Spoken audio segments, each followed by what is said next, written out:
When the recording hits 2 hours and 2 minutes, I have a bit I need to get in.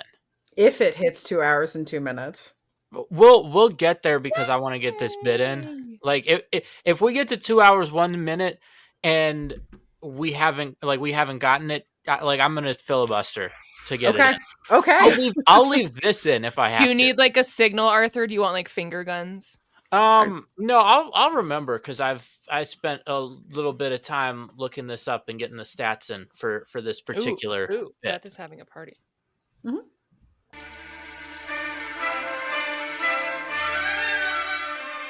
Sick O'Malley here with your game of the week for week 8.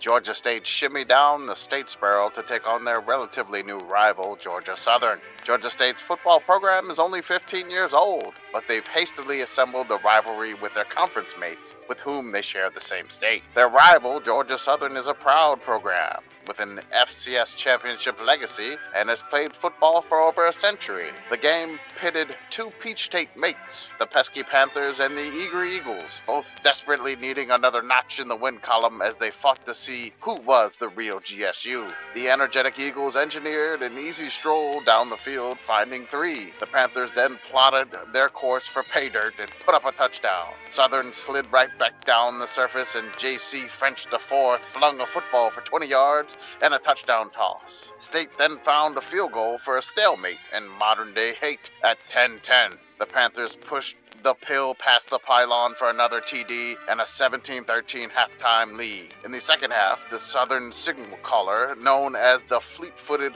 French IV, found a 4-yard TD and a 2017 lead. State was not resigned to their fate and found a touchdown to take a 24-20 lead into the final frame. In the fourth quarter, Southern summoned their strength and scored 3 straight touchdowns to the tune of 21 points. And with their exuberant and exquisite defense, they punished the Panthers, stopping and stymieing State's squad. The swarm of Southern spectators screamed "Southern never State" as the final seconds ticked off late, and they had won. Modern day hate. Georgia Southern 41, Georgia State 24.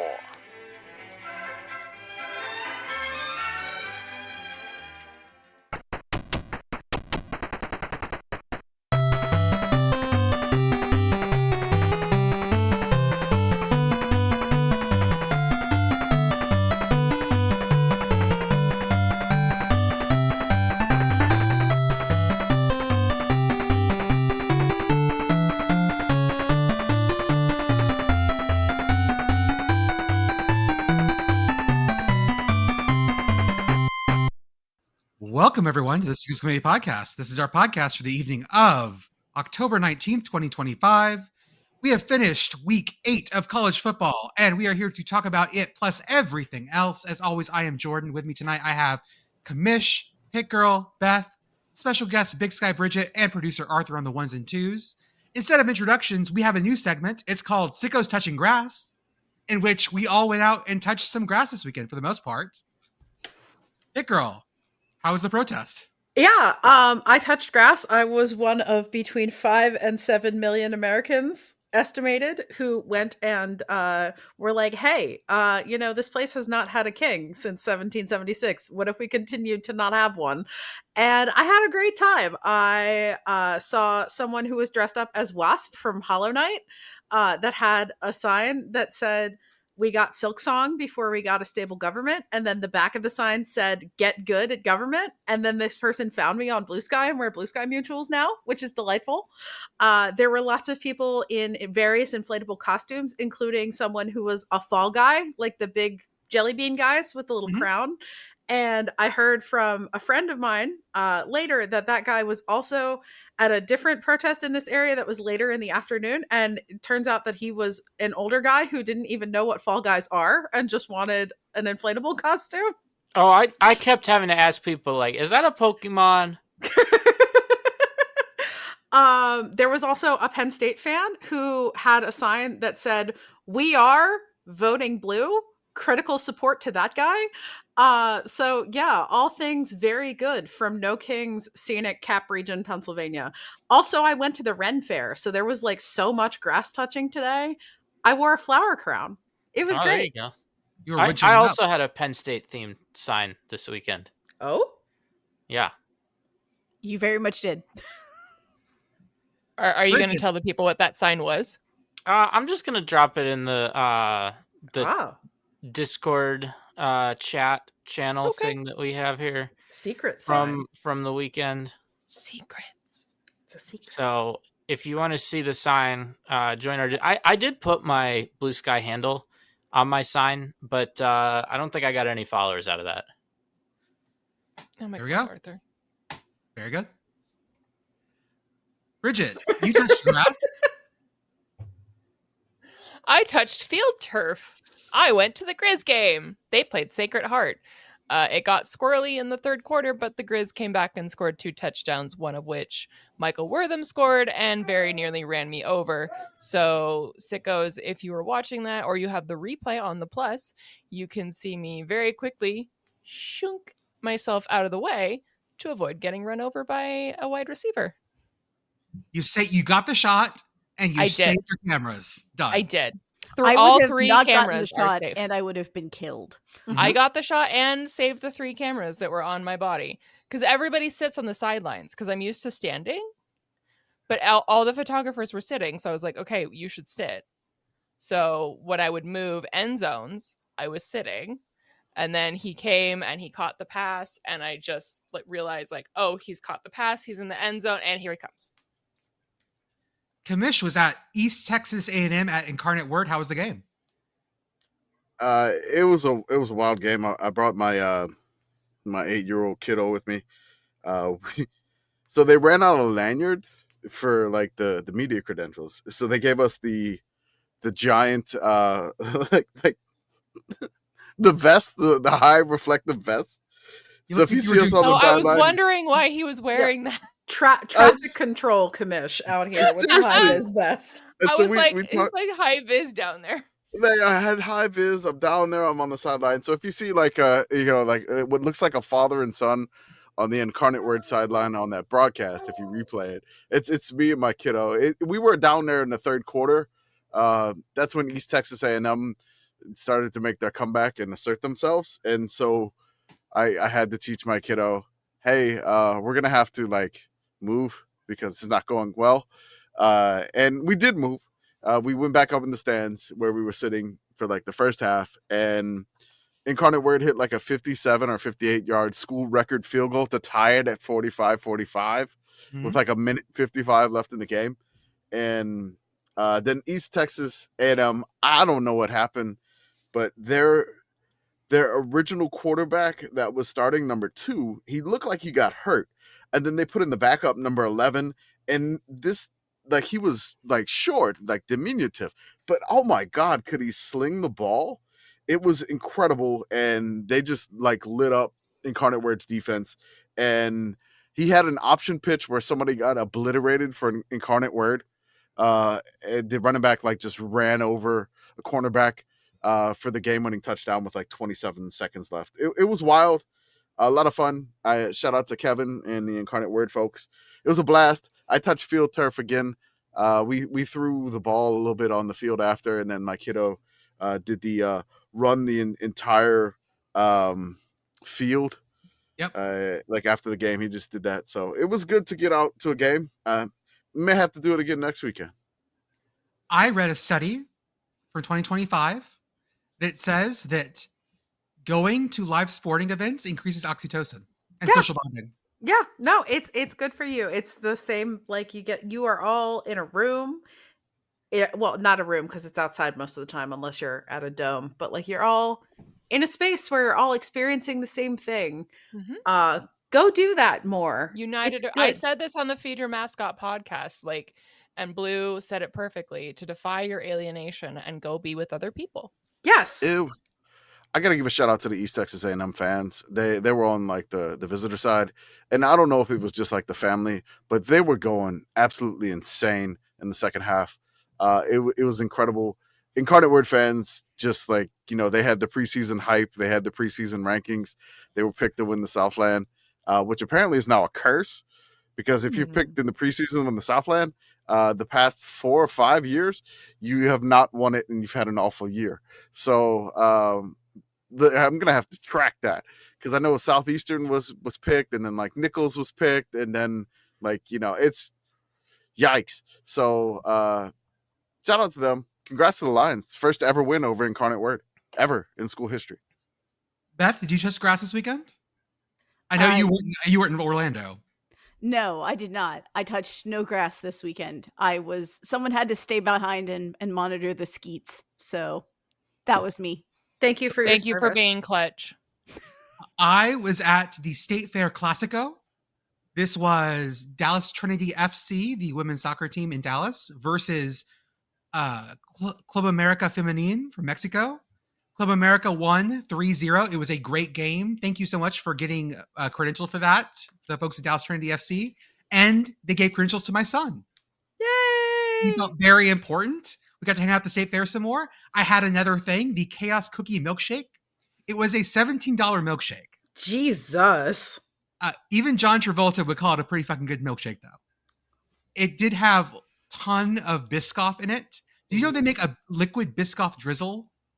I mean, that makes sense. It's probably just cookie butter with like extra stuff in it to make it liquidier. Yes. Arthur?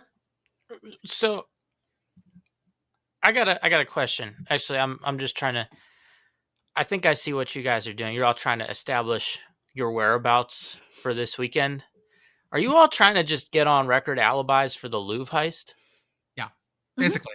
That's what we all were. Just checking. I can't account for my whereabouts, so I was watching. I was recorded on live television. Like you can't prove anything. I have photographic evidence of me standing in front of the Pennsylvania Capitol building and then also at the Pennsylvania Renaissance Fair. I was not in France, I promise. Man, see, I was alone in my room shamefully watching disgusting college football, and I didn't want anyone to see me. Now I don't have an alibi.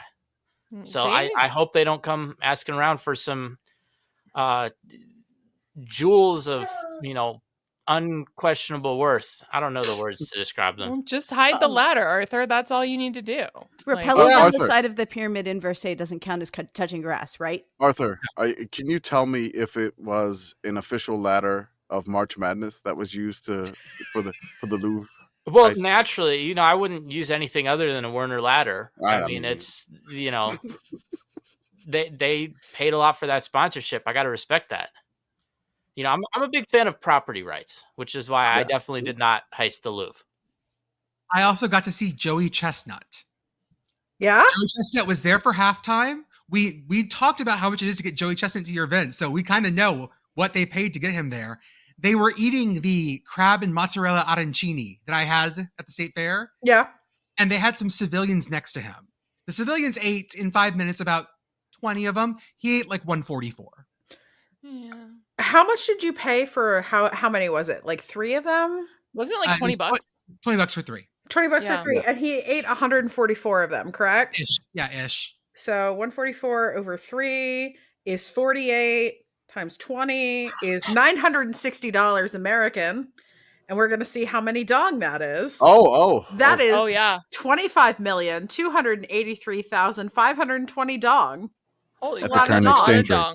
At the current exchange rate. You got to say that because that market is that dong market is very volatile. Yeah. So almost $1,000 or 25 million plus dong worth of arancini. Good job, Joey Chestnut. Get your money's worth, brother. Friend of mine who actually does a game day podcast for Dallas Trinity FC skipped out on halftime because he, quote, couldn't stand to watch it. So I sat there with his 16-year-old daughter, leaned over to her and went, "This is why we're fighting fascism in America." It's true. This is what makes America great. You get to eat 25 million dong worth of something else I might have said was like, you've seen Shohei Ohtani and now you've seen Joey Chestnut, two of the most dominant athletes. Imagine, think about what it's like to be alive at the same time as both Shohei Ohtani and Joey Chestnut. Joseph Aloysius Chestnut, yeah. A fun story before we get to college football stuff. There was a sumo tournament in London. The trophy was a giant Kikkoman soy sauce bottle. Well, so that wasn't the trophy. That was like an award. Okay. Yeah, that was just an extra thing that they presented to the which is The winner. pretty common. Like sumo, if you look in, there's a Wikipedia page like list of sumo trophies, because there are like official trophies from the Emperor of Japan, but then there are a bunch of, kind of what we'd think of entities that would maybe sponsor bowl games or like local produce, beef, that sort of thing, that will just award their products to sumo wrestlers for publicity. But I just loved seeing.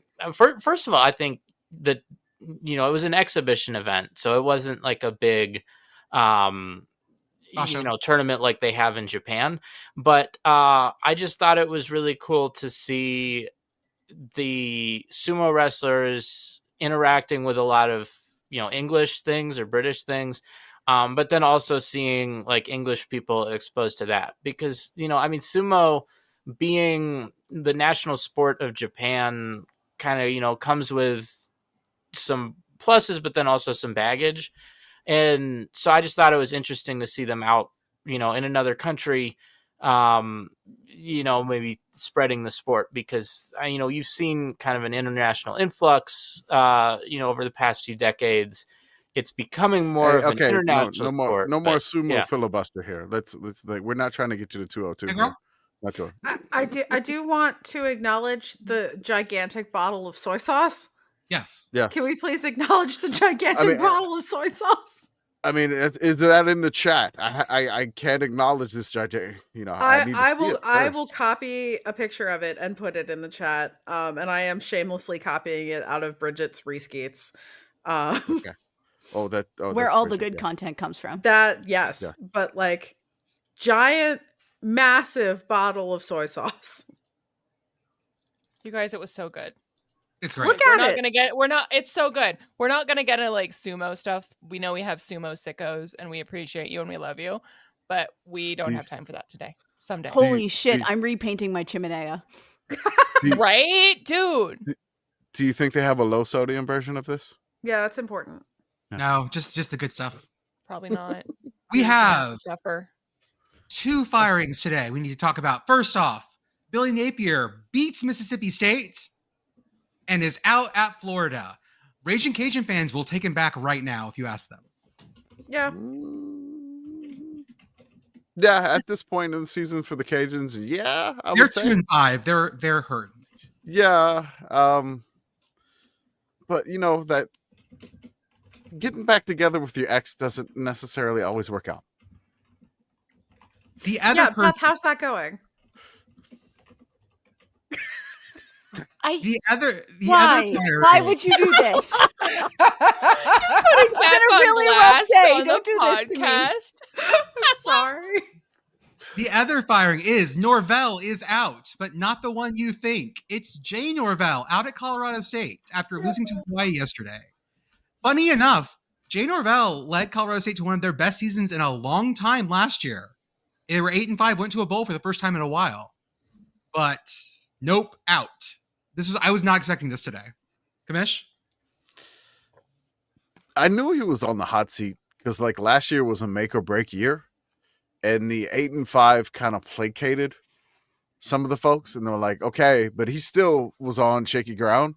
And man, their offense was awful this year. It was like it was last year. Like for some other reason, it was great, but just not an ideal. I feel like this is kind of Steve Adazio's fault too. Yes. And Mike Bobo. So, well, I mean, Bobo was okay for Colorado State. I think he had a 10-win season with the Rams. But you can check that for me because I am not 100% I'm sure. going to double check on that. I'm not. I think it was like 10-3 at one point, I believe. But I think this was a weird scenario where they hired Adazio, which was the wrong hire, who recruited like everything that was like the opposite of what they were before. And then like Jay had to take the job under weird circumstances because he left Nevada because he's like, hey, the Wolfpack are not going to be like fully for this. So I'm going to go in conference, which is weird. Like I'm going to go in conference in the Mountain West like basically another job there. And some of the play calling, some of the like issues that plagued the teams were just not good. I mean, it's stuff that's like you can't be making like mistakes like that. Like I remember there was one that was like I think it was like a fire drill field goal that just went awful. Yeah. Yep. Pick girl. So I have done the fact checking. Mike Bobo did not have a 10-3 season, but he was Okay. hired immediately following Jim McElwain's 10-3 season. Okay. All right. Yeah, Arthur? he went What's the best Bobo did? he went 7-6 and 3-9 and 4-8. Okay. He went Okay. 7-6 3 times. 3 times in a row, yes. Arthur? So this to me comes back to what I've been saying about the Mountain West kind of breaking up into the Mountain West and the future new Pac-12, Yeah. where there are certain schools that see themselves as being on a higher level than other schools in the Mountain West, and they've made investments to that effect.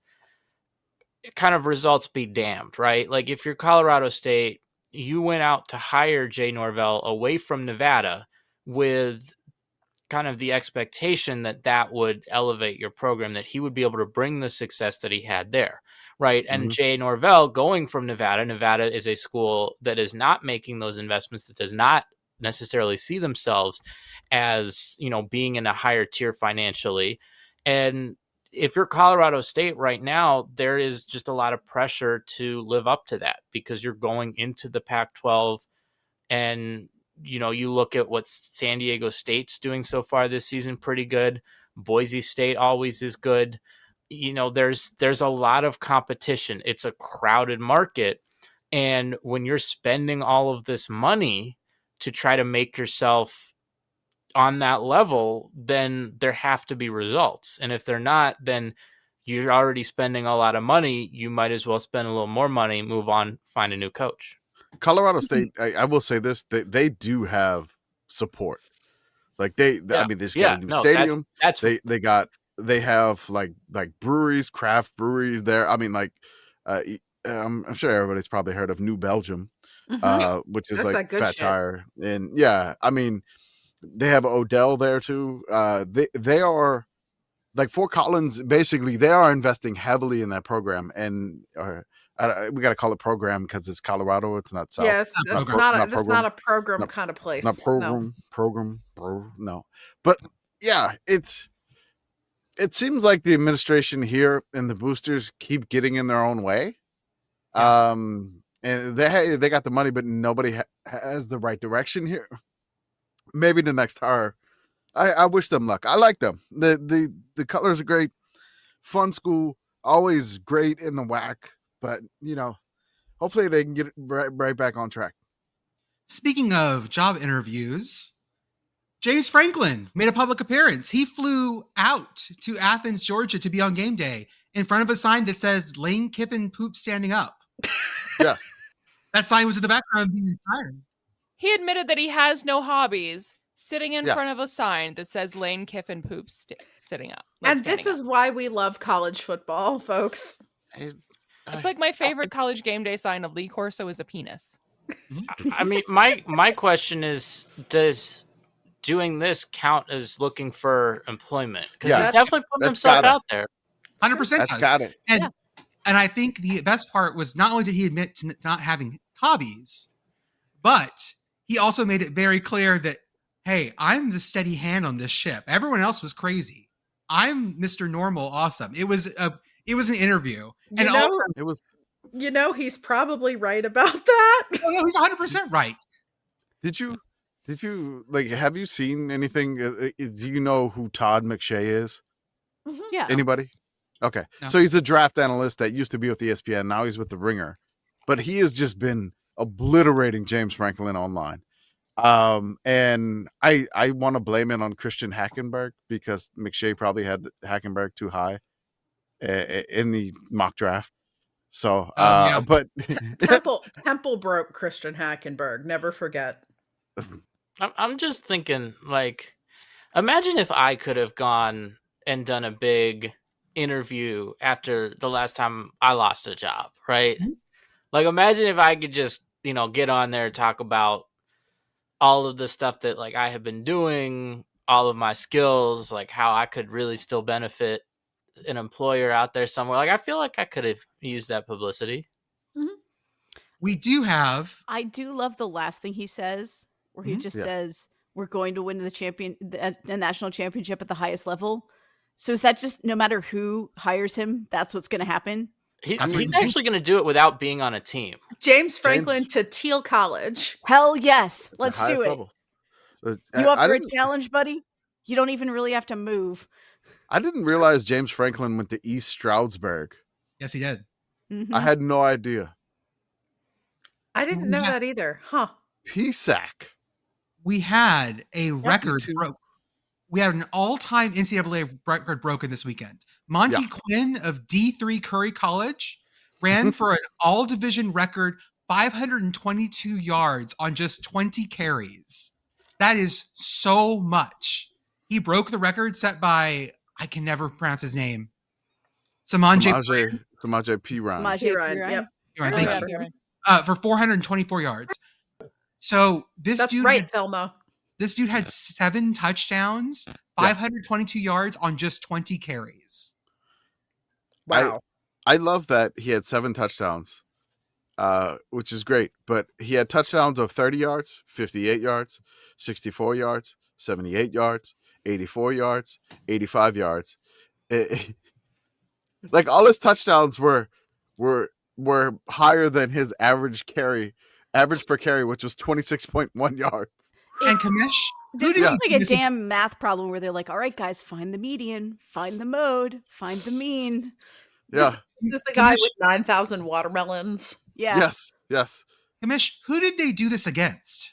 So, do you remember the game that we talked about earlier this year when Coast Guard scored 93 points but gave up like 62? Yes. I do. Yes. Yeah, that was Nichols. It was the same college that gave up 93 to Coast To Guard. be fair, Nichols College. Yeah, Nichols not College. that Not one. that one. Not the Not one the- you're thinking not- about. A different one. Not the Colonels down in I- Thibodeau. But no, different Nichols. Nichols College. Kamish, what are the other records that were for this? Okay, so the previous Division III record was 465 yards by Cartel Brook of Heidelberg in Ohio in 2013. Other NCAA records were by South Dakota Mines, 425 yards, Connor Silveria in 2018, 437 yards by North Carolina A&T's Maurice Hicks in 2001, and then that was in FCS. And then we already mentioned Oklahoma's Samaje P. Ryan in 2014 with 427 yards. Also, let's throw in NAIA too. The record for that is 409 yards by Eastern Montana's Derek Williams in 1976. Arthur? So I just have one question about this. Right. So not only did he run for 522 yards on 20 carries, he had a teammate run for only got 1 carry, but that was a 55-yard touchdown. Mm-hmm. Another player on the team had 4 carries for 40 yards, which, still 10 yards a carry. Mhm. Yeah. Why did they pass 11 times? Yeah, They there passed was no 11 reason, times. there was no reason to do that. I mean, You got to keep yeah. them guessing. You would have to think the play action would really work. We need, and before we talk about other things, guys, we need to talk about Mississippi Valley State, the Delta Devils. They won their first game of the season, Yay! and they won 41-0, I believe. I forgot to put the score in here, but we have some drama around this. One, Yeah. it involved the Lincoln College Oaks, who are that traveling team The Oaklanders, yes. of ill Yeah, they're- repute. So technically they are a NCAA school at this point, I believe, Mhm. but they are getting very close to being a non-countable opponent, we'll say, in college football. Yeah, they Yeah. don't have the a next home thing- stadium. They play all their games on the road, so like they're getting paid every game. It's it's kind of a scheme. So they've also had to cancel games this year too. But one cool thing happened, and we'll talk about the second thing in a moment. But Mina Schicks, who is a Dutch woman who joined the Mississippi Valley State women's soccer team, but then it shut down, so she joined the football team. Hell yeah. She scored, as did University of Manitoba's Maya Turner. So Joey figured out that women in college football scored at least 16 points this weekend. Hell yeah. Yes. Critical support. Ladies are doing it for themselves. That's right. Yeah. Uncritical support. We just, ladies in football. Let's go. But then Reddit found out that the AP was using AI to write their game summaries. Yeah. And they took the Texas Southern Virginia Lynchburg game and switched the team names and scores with the Mississippi Valley State game. But that's not how that works. This And is then- why you come to the Sickos Committee for only bespoke human-made content, because when we're wrong, we're just wrong. Mm-hmm. We just made a mistake. And we can No, fix it. And we can fix it. And we will issue a retraction. Well, Commish, what did the AP do? The AP was like, no, we're not going to issue a retraction. They just they wiped the article and said, we're not issuing a new The one. AP says, like, hey, the Associated Press has withdrawn the story about Lincoln of California's football game at Mississippi Valley State.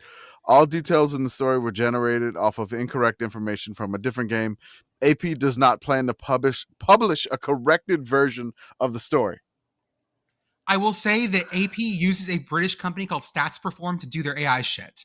So No, AP just Them stats weren't performing. I'm going to say that. No. I will say that, AI aside, this does speak to how we do kind of end up relying on statistics for college football that might not always be good. Mhm. And not in like the old timey way where people couldn't agree on stuff or there was shenanigans with like local scorekeepers, but like there have been a number of times where we just get wrong stats for things. And because we're not AI, we can look at it critically and say that doesn't look right. Or we can check and say that didn't happen, that these stats are messed up. But yeah, it's frustrating when it happens to us. And, we have some method to not go to print with them. But yeah, this is fun stuff to deal with in 2025. I made a mistake by forgetting the name of the Texas Tech linebacker. Now I got to watch out for his wife. mom who flies up is his mom. Oh, his mom is his mom. I messed up again. Oh. She's going to kill me. I I'm in thought trouble. She's gonna come after you We're now. the same thing. Whoops. Oh, oops. Hey, girl. No, I mean, the This other is thing Rodney here West. is, and this is something that Blue, committee member in good standing and host of Feed Your Mascot podcast, go listen to them too, has talked about, is that like, because this story has been removed, like if we fast forward a little bit in time, there may not be stable records of this game ever happening. Like there's a lot of missing records generally for like less followed HBCUs. schools, Yeah. HBCUs in particular, which Mhm. like these schools are not, but in general, When I made the Patreon with Blue for the Prairie View A&M like 80 game losing streak, there were not reliable records. And this No. happened in like the 80s.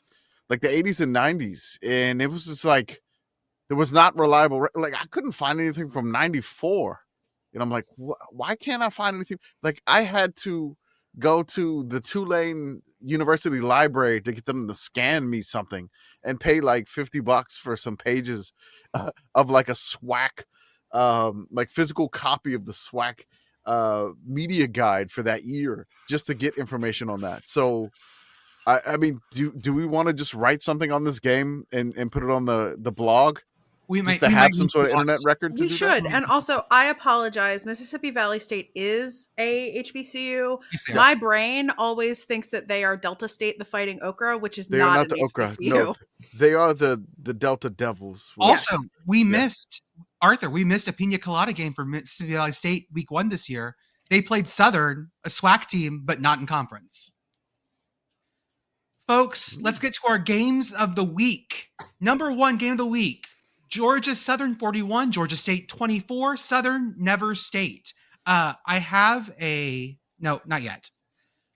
Beth, Yes. you watched a bunch of this one. How was it? So it was really interesting for a while. This was one of those games where it's like, it was super fun and it was back and forth and it was very, very, very punchy. And then you just reached a certain point where Southern broke serve, and that was it. Yep. It's like back and forth and back and forth and back and forth. And then we got one turnover, Southern capitalized, and State just deflated. State led in time of possession and first downs and still lost by 17. Yeah. It was also an incredibly heavily penalized game in big, like, critical stretches. We'll talk about that later.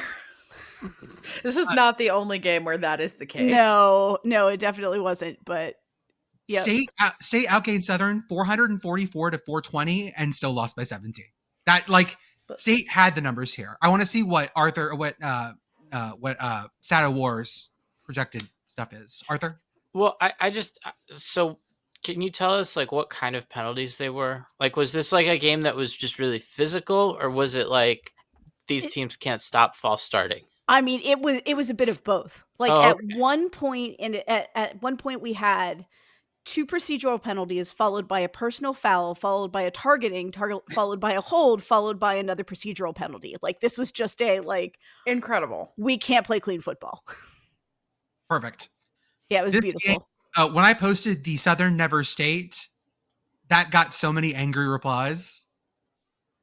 Lots of Georgia State fans out there who are very unhappy with this game. So I'm glad you got to start shit on the internet, Jordan. I know you love that. I'm looking at this drive that Georgia Southern had.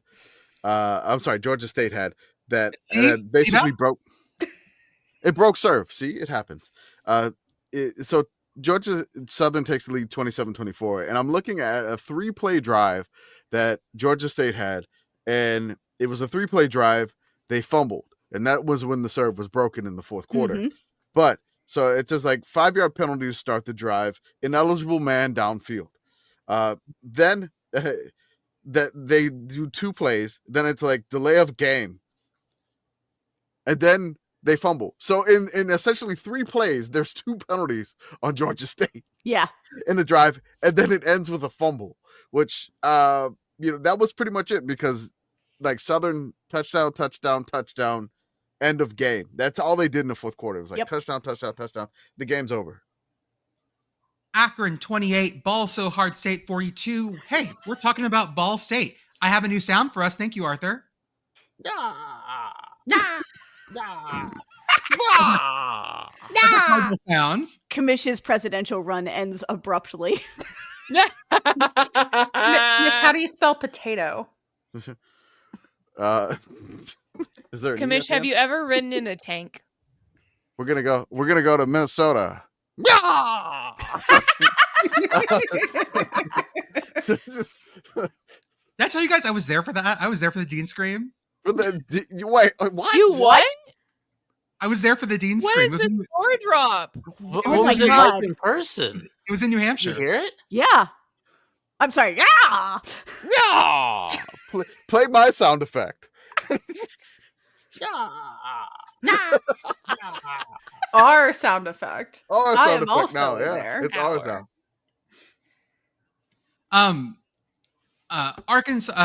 Akron. Akron went 2 for 12 on third downs. Akron-saw.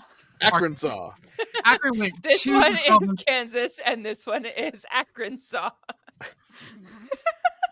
Ball State was hot and cold. 13 points in the first quarter, 0 in the second, and then dropped 28 on them in the second half. This was the weather delay game. Yeah. One of many weather delay games. And this was they were dancing in the stands in Muncie. That's right, Muncie Mania. Maction had to tag us in this to make sure that we talked about Ball State enough. But I want to say something about Ball State. They had just big plays. Like, Ball State would have big plays. They had a 69-yard touchdown run. They had a 29-yard touchdown pass. They had another 29-yard touchdown pass. They had a 90-yard kickoff return to basically put it on ice, because Akron made it 35-28, and then they were like, no, we're going to take the kickback all the way back. Just incredible. I don't know why on the ESPN app it says that it was a 10-play, 74-yard drive for a 90-yard kickoff return. But it was a 90-yard kickoff return. I promise it happened. But I don't know why ESPN says that it was a 10-play, 74-yard drive for a 90-yard kick return. I want to correct something real fast. Yeah. I was at another weird Dean event. Sorry. The Dean Scream was in Iowa. He did something else weird in New Hampshire. Sorry. I was at a different thing. My bad. The lore wasn't as good. Maybe he screamed more than once, and it was just that the one hit the news. Yeah. Yeah, that was a weird. The marching band at Dartmouth, like because it was New Hampshire and all the weirdos show up for the presidential thing. We had a dude that would follow us around carrying a cross draped in like an American flag. It was bizarre. Yeah, Man, it's just wild living in 2025 thinking about a big political scandal being somebody screaming. I was just thinking about that. Not just Oh my screaming, God, just he was- being really excited. Like He was too excited. just really stoked to be there. He was too excited. Beth, Too excited. tell me about UCF 45, West Virginia 13. So the first 3 quarters of this game were fantastic because I was watching Teal. You were glued to Teal football. I was. D3 Teal. I really wanted to know if Teal could break double digits. How and did they do? No. oh, Very no. That game was 6-7. Don't you fucking say it.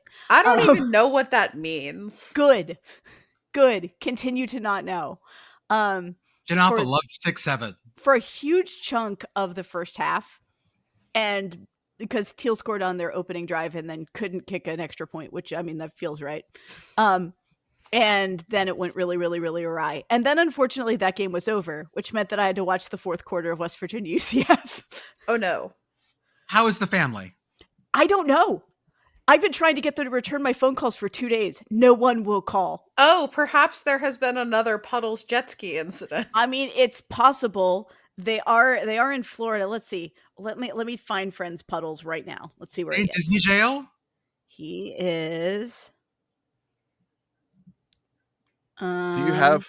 I like that you've basically put an air tag on Puddles. According to this, he's at the Magic Kingdom somewhere. He put an air tag on himself by having a phone. Yes, Wait, exactly. it's 10:45 at night? Yeah. It's fine.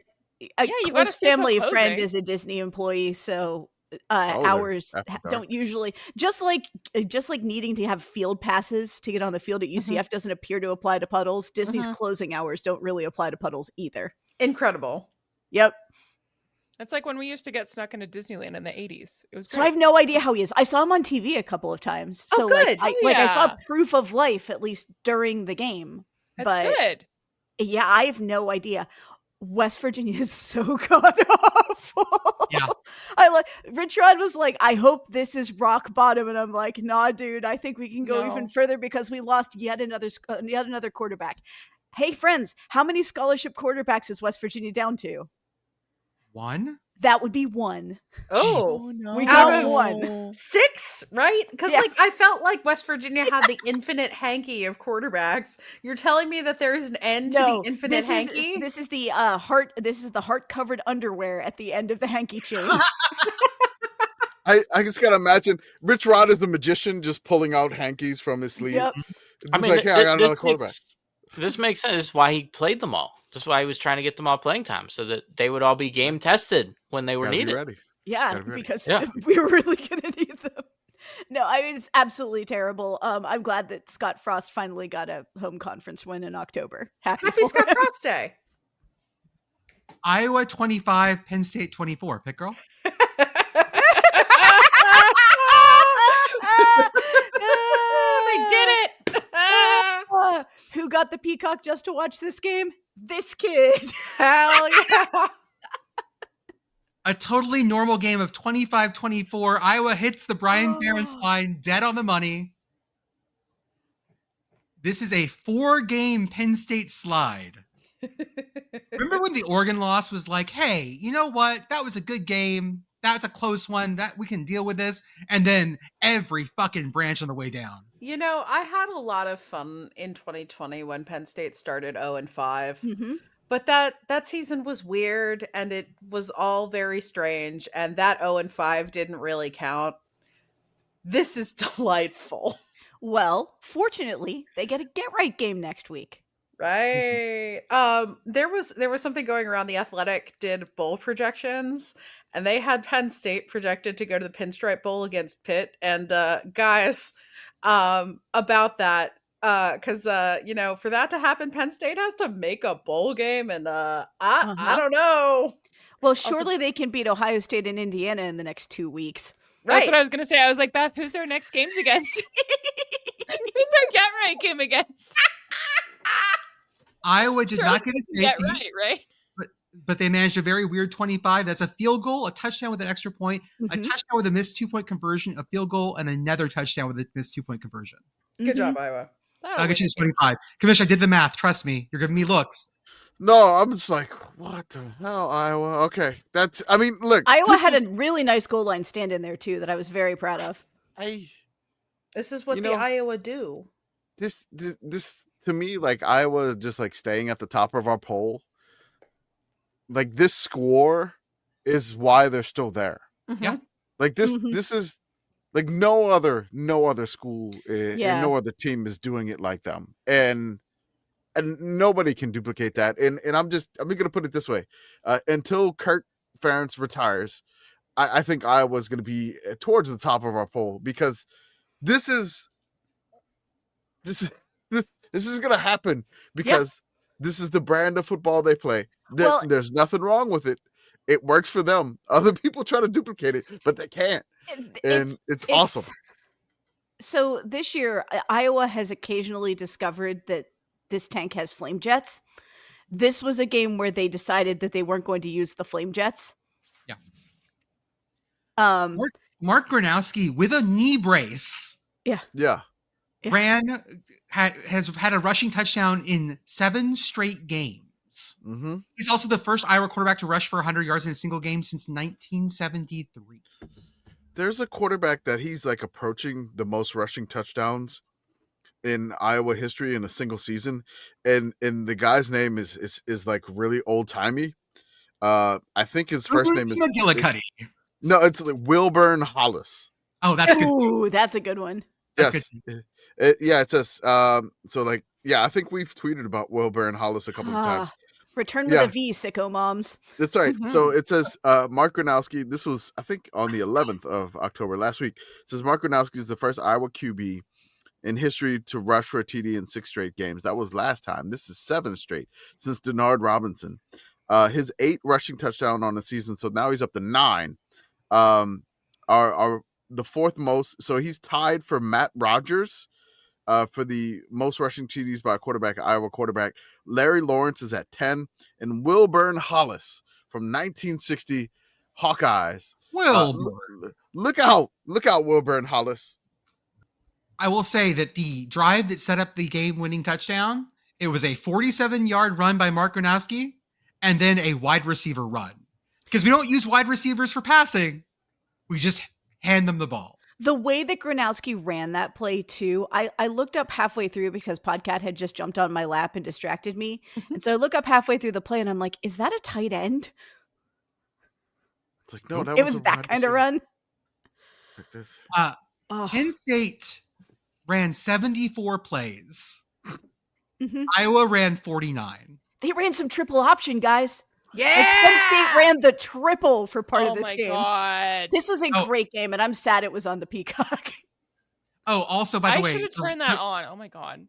by the way, the Raiders lost 31-0 today, and the Raiders only ran 30 plays in that game. How do you only run 30 plays in a game?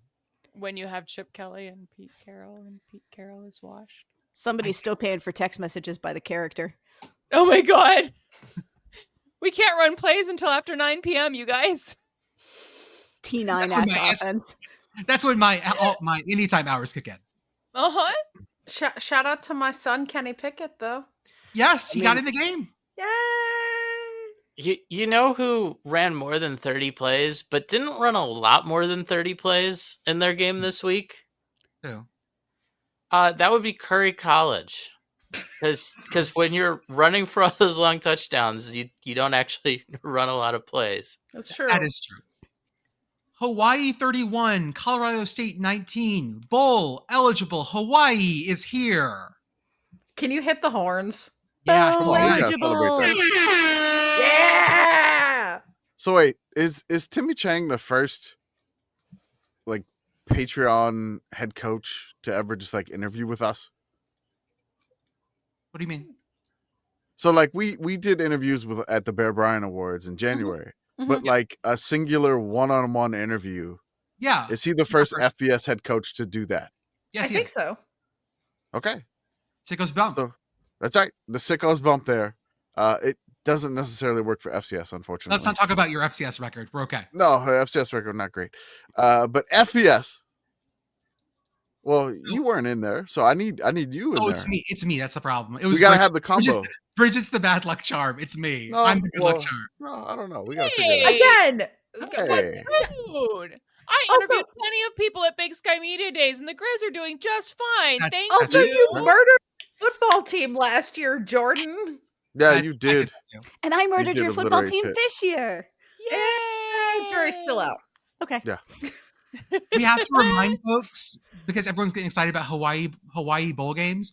Hawaii is contracted to the Hawaii Bowl. Unless they go to a New Year's 6 game, they go to the Hawaii Bowl. Yeah. Okay, but like New Year's 6 Hawaii? No, we're not. Don't. No, I know. I know. They're not ready for that. But I'm just happy. Pull your jets aloha, okay? I'm happy that we're gonna get what America needs. We're gonna get Hawaii around the holidays. That's true. Yes. We're gonna get a not a blue Christmas. We're gonna get a Bows Christmas. Melakaliki Maka, bitches. Maka is the thing. That's right. Yeah. It's the thing Bitches. to say on a bright Hawaii bowl game day. Mhm. And Bitches. it is on Christmas Eve. Yay! Sorry. As it should be. Perfect. Kansai Matsuzawa, the Tokyo Toe, the YouTube kicker, Yes. broke the Hawaii record for 21 straight field goals. He is Yes. also the leading scorer in all of FBS of any position with 83 points. Hell yeah, King. Funny thing is when he broke the record against Colorado State is that the former Hawaii kicker that had the record, Jason Elam, who was a famous Denver Broncos kicker, was at the game in Fort Collins when he broke it. So that's so awesome how it worked out. So Jason Elam was able to do that to check out the Hawaii kicker, because I mean Jason Elam was a Hawaii kicker too that had the record. So that it's crazy how that worked out for Hawaii, and congrats to them. Shout out to Billy Gowers, the punter too, because I mean they're taking like specialist pictures, and apparently we follow Billy Gowers on Instagram now, which I'm all for it. Like, I'm all for that. Like let's go. I think Joey did it. Thank you, Joey. Purdue 0, Northwestern 19. Y'all, Ooh. I said, am I crazy to think that Purdue is a significantly better football team than Northwestern? Answer. What the Yes. fuck was I on? Yes, you were crazy. I love the stats from this, like how bad this was for Purdue. After you said that you were gonna like Purdue's gonna beat them by like a ton, and it was just like Northwestern held the ball for 37 minutes and 39 seconds. Northwestern had 50 carries for 232 yards. Purdue had 26 carries for 87 yards.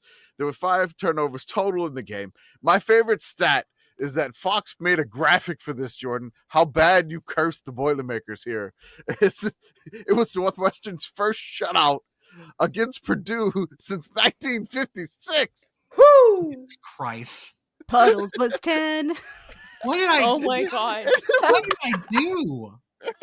And it was and Northwestern's first shutout since 2017. And just, I mean, dude. We have to say goodbye to the stadium on the lake. The rest I of don't want Northwestern's- to. We I have don't want to. to say it. I don't want But to. We're I gonna don't watch want the to either. NWSL, the Chicago Red Stars. We're watching them. We're watching them. They are I'm moving. not even going to sing Arms of the Angels. I'm just sad. Look, man. Okay, we can sing Boys to Men instead. Okay. And just be really sad about it. They are you know. moving their final games to Wrigley like they do every season. Boo. Don't And next year, theoretically, the new Northwestern Stadium will be open. But we don't want to think about the bad times in the future. We want to remember the good times at the stadium by the lake, the pillbox, whatever the nicknames we called it. Football bunny. There Remember was that Football time Bunny? that we had football bunny. That was Yeah. great. Although we've come to the end of Northwestern Field at Martin Stadium, still I can't let go. It's all natural. Lake Michigan, you belong to me. I belong to you. Your falsetto is really good. Yeah, right? We should go to karaoke. Yes. I will say this: senior year high school, I was in chorus. My part was to sing the Lion Sleeps Tonight. I had the really high voice. Yes, because you have a great falsetto. Yeah. The we. Mish, I want to do. Sorry. I want to do Islands in the Stream with you and me at karaoke. Can we? Oh my god! Am I the Dolly Parton part? You got to be Dolly. Okay. I will say that I do a really good Nate Dogg on regulators. Let's do it. One of the teams that my kid played in baseball was called the Regulators. Mm. That's a great baseball Did name. you just roll up every time like beep, beep, beep, beep, beep, beep, beep. Every time you pull up into the batter's box, if you know like I know, you don't want to step to this. I don't know if this is what people do elsewhere, but like the parents bring these giant portable speakers, and so every kid has walk-up music, and so when the and have the announcements of like who's up batting, and so when the regulators go on the field to field, they pop the open of regulators every single time. Yes, good. Mount up. We're going to talk about two games. We're going to talk about two games where Pit Girl and I are going to have to talk about what happened to our teams this weekend. I'll start, Pit Girl. Okay. It's Texas the G-Funk era, funked out with a gangster twist. Sorry. Texas 16, Kentucky 13. I was listening to this one on the way back from the state fair, and I got home just in time to see the end. This game was fucking awful, and the overtime was a punishment for everyone involved. Bill C said that Texas wins this game like 16% of the time. Texas won this game with 179 yards of total offense. Well, Bill C, Texas won it by 16 points. So Kentucky had 395 yards of offense. Spinch! This is one of our mini Spinch. Spinch-ass football game. I said this before the game. I was like, Kentucky can do something really funny. They can do it really funny one time a year. I asked them to do it. They almost did it. They got very close. It was still pretty funny. They got this game was a bad bake. Fuck Kroger Field. Fuck that place. Fuck Kentucky. Fuck everything about that program. I hate it. I hate it. I fucking hate it. Congratulations, Jordan. You are officially a member of the SEC now. But y'all, you know what? Yeah. Texas won. I mean, no, that's not count. Absolutely not. No, I'm not counting this. No, you have to earn that. You turn that off. Yeah. I mean, did you earn this, or did you just stumble backwards into it, tripping over your dicks? No. Can we get like? I still want a slowed EDM version of this. The slow horns down. Chill, lo-fi. The movie trailer version of it. Song. The problem is the slow version of Texas Fight is just taps. The same song, which feels right for this game, doesn't it? That's just what it's exactly what it is. It's just taps. Slowed down Texas Fight. You can horns down too. Okay, sorry. I tried to tell you guys this was a trap game.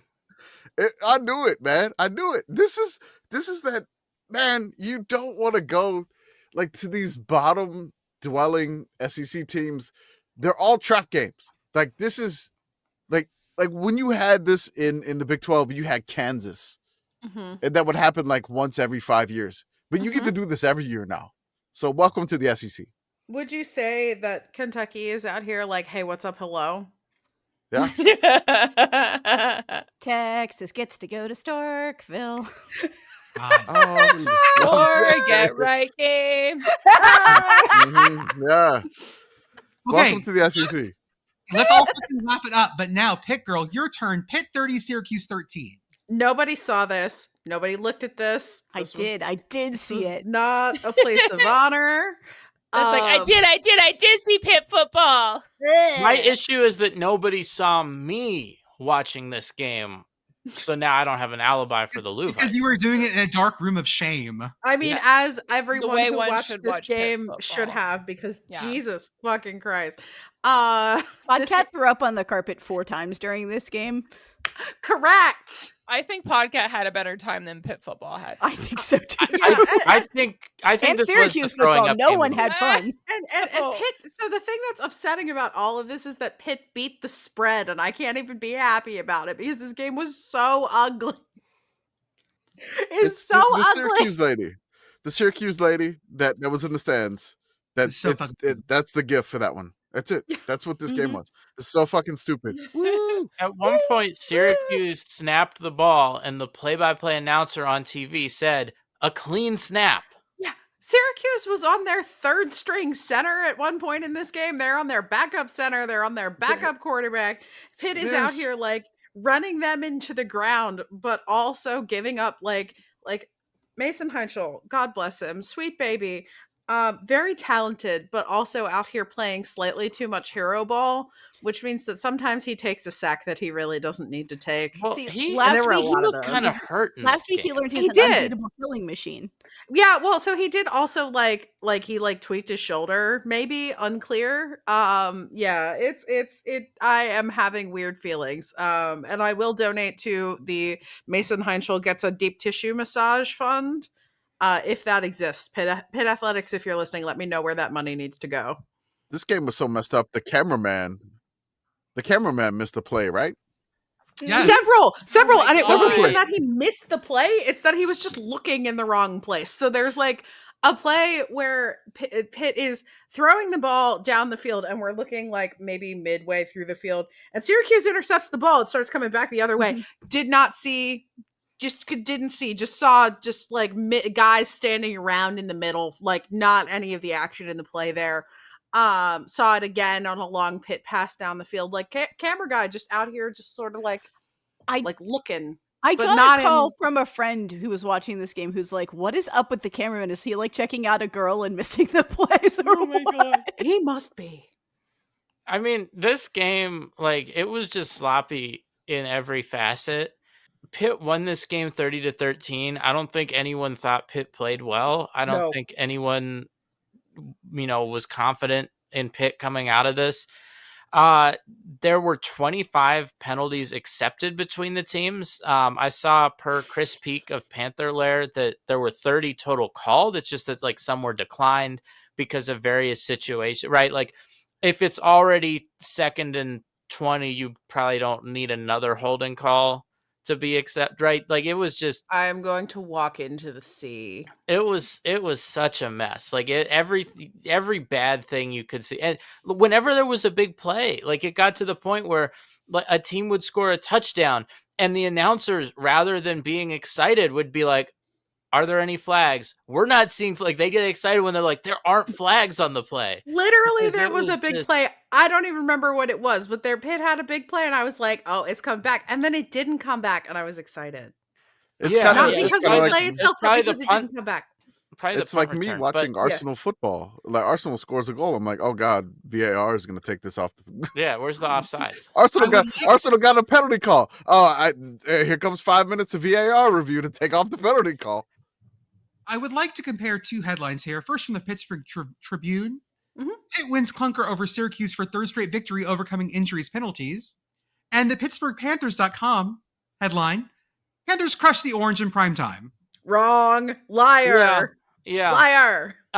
One thing, I think my favorite moment in this game, the one moment that did spark a little bit of joy here, was by the end of the game. I think the dome had emptied out enough that you could really hear the players on the mics. And there was a play when Pitt was trying to run the clock down at the end where Panthers receiver had the ball, like went out of bounds. And as he was going out of bounds, very loud, like very audible on the broadcast, was his teammate yelling, "No, stay in bounds." And the broadcast like went back and played it several times. If anyone, I don't think I saw it anywhere on social media. So I think this game was too gross for anyone that like clips things to see. But that was the highlight of my night right there. We have our ad read. If you want to dress like the Sickos Committee, and why would you not want to, wear home field apparel shirts. I see a Kansas shirt, Hail Kansas, with the old school Jayhawk. Hullabaloo for Tulane, a Pitt Panthers hoodie. Beth was wearing her Evergreen State Gooey Duck shirt. Oh, yeah. Use our offer code yes, ha ha ha, yes, 3 ha's for 15% off your first order, and use our link as well. Join our Beehive for our weekly written works, including our Sicko Synopsis, our stat summaries, and our weekly food fusions. If you're going to games, use Vivid Seats. Our offer code is Sickos20 for $20 off your first purchase of $200 or more. Join our Patreon for $5 a month. That's only $125 a week. Get access to the Discord, as well as our discussions about games of the week and things like that. Our special podcast episodes. Uh-oh, it jumped. Go to our merch store, sickoscommittee.org. Commission and I are working together. Stop that. Sickoscommittee.org. Commission and I are going to be working together to get some new merch this week. We'll have that up in the store ready for you guys. You guys are weirding me out. Stop that. Everyone's looking at so close to their cameras, and what are we doing? Okay. We have our YouTube where we post all the safeties in a given week in D1. Commish puts this together every single Sunday. Join our Instagram. I missed one this week because it was on Flow and I didn't renew our subscription because they were like, you can't, it's like $20 a month. And I'm like, dude, it's like full Patreon for Flow people. Sport? No. Yeah. And I was like, that's Patreon. And I'm like, William and Mary got a safety and nobody posted it. And I'm like, okay, let me go clip it. And I'm like, is there a free trial? No, like, there's no free trial on Flow. There's like, nothing. No, I've tried to watch like one game on Flow before, and they locked that shit down. Like Flow gave us a subscription for like a year, and they were like, "Oh, now you got to pay because I'm definitely hooked on CAA football." Monmouth at least. I mean, we are. I mean, Monmouth, also, yeah. Also, wherever Colorado Mines plays, wherever the RMAC, I think that is. Rocky Mountain Athletic Conference, yes. On Flow too. Yes. Shout out to Message Board Geniuses podcast. They go to places we refuse to go. Shout out to Feed Your Mascot podcast, where our friends Blue and Jeff chat about college football and the culture around it. And every single Saturday, listen to the College Football Blitz on the Varsity app. It is college football red zone for radio. It is great when you're at the state fair at a soccer game and listening to college football in your ear, because I can multitask like that. I flipped the Blitz on after I got back from Saving Democracy, but before I went to the grocery store, and they mentioned us, which was nice. Whoa. Yay! Yay! What did we get mentioned for? They were talking about actually the game that we're about to talk about. Yes. They were talking about Army Tulane. But before we talk about that, I have a very important anniversary I would like to acknowledge, if that's okay for everybody. Yeah, oh, please do. Beth, you were a little spicy, by the way. Today is the 18th anniversary of None Pizza Left Beef. None Pizza Left Beef can vote. Oh, I can't believe it's been that long. It's grown up so big. It's so big. Still no beef. And still no, well, just the left beef. Left no beef, pizza. that's right, yeah. None pizza. So if this happened 18 years, so I don't know what this is, and I'm thinking that 18 years ago was too young for me. No, look it up right now. Please, Arthur, you have to. We will delay the podcast for this. You have to understand None Pizza with Left Beef. I'm putting the Wikipedia page for None Pizza Left Beef in the podcast chat. It has a Wikipedia really page. 18. Wait. 2007. We go on to. Yeah, this was before I was online, but man, you missed some. You guys were giving me crap for my pizza order when I was in Chicago. And maybe when it's old enough to vote, we'll give it more respect. Yeah. We go on to Washington State 20, Virginia 22. We need to talk about the last couple minutes of this game because they couged it. So if you call a fair catch within the 25, what happens to the ball? It goes out to the 25. Yes, on a kickoff. Yeah. It goes to the 25. Did you know that if someone else calls a fair catch, but you're not the one that catches it, that doesn't happen? Yeah, we found that out.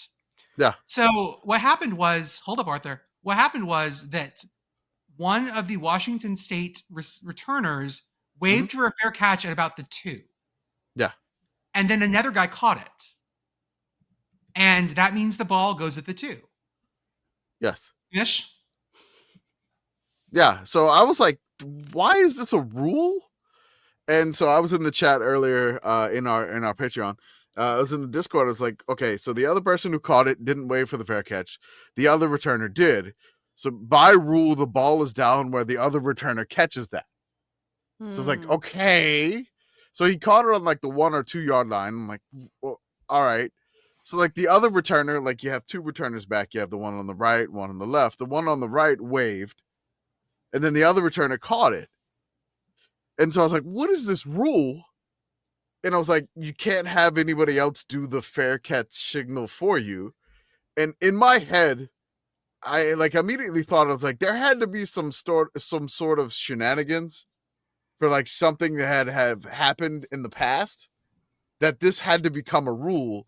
And so I made something completely fake, and Jordan decided to search for this for 15 minutes, thinking it was real. 15 goddamn minutes trying to find your fake citation. It was real. And so I was just like, I put it like quotes. I was like, there had to be some sort of shenanigans that happened for this rule to be created. And then I put in like italic quotes just to be jokey. It's like, rule created since one person waved fair catch, but then the returner didn't. And it took it for a touchdown in the infamous Tulane versus Sewanee game in 1913. They didn't play that year. They didn't even play that year. He's searching for this shit. Arthur? So because so the rule, right, around the touchback and the fair catch, right? It has always, or at least as long as I've been watching football, been a rule that, if the ball goes into the end zone or you fair catch it in the end zone, that's where you get it. Now they've added this rule relatively recently where on a kickoff, you can fair catch it between the goal line and the 25-yard line. It goes out to the 25-yard line. Yes. But when they added that rule, they didn't go through and hit all of the different ways you can fair catch things. Yeah. Not. So for example, if you fair catch it and you catch it in the air, it goes out to the 25. But if you fair catch it and catch it on the bounce, it doesn't, because they didn't, when they made the new rule, they never covered that part. Yes. And this is another thing that they just didn't cover when they made the new rule, because I don't know, either why would it come up? Why would you have to? Or maybe they intentionally just said, hey, if you want to take it out to the 25-yard line, you got to be the one to do it. I do think that, it has to be the play. If someone is waving for the fair catch, the play has to be dead, because you're signaling to the kicking team that they need to let up. They're not going to keep pursuing. And so it's just a quirk in the rule where, when they made the new rule, they didn't cover this. And I believe if both returners had signaled, right? So let's say the left returner, the right returner, they both signal and they catch it, then you're in the clear because the returner who caught it signaled for a fair catch. So it's just a weird quirk where they never updated a rule when they made a new rule. And then, Kamish? years later, it bites a team. Kamish, what did this set up, though? So this set up basically a game-winning safety. The most beautiful phrase on earth. It was a game-winning safety, which essentially this ridiculous fair catch, which is brought to you by Agile Methodologies. They're always working on the minimal viable product. So this was the minimal viable penalty, where they didn't think of all the things, but hey, we can install the penalty. It's fine. And so it's basically they get the safety. The run doesn't come out of the end zone, which they didn't even review this.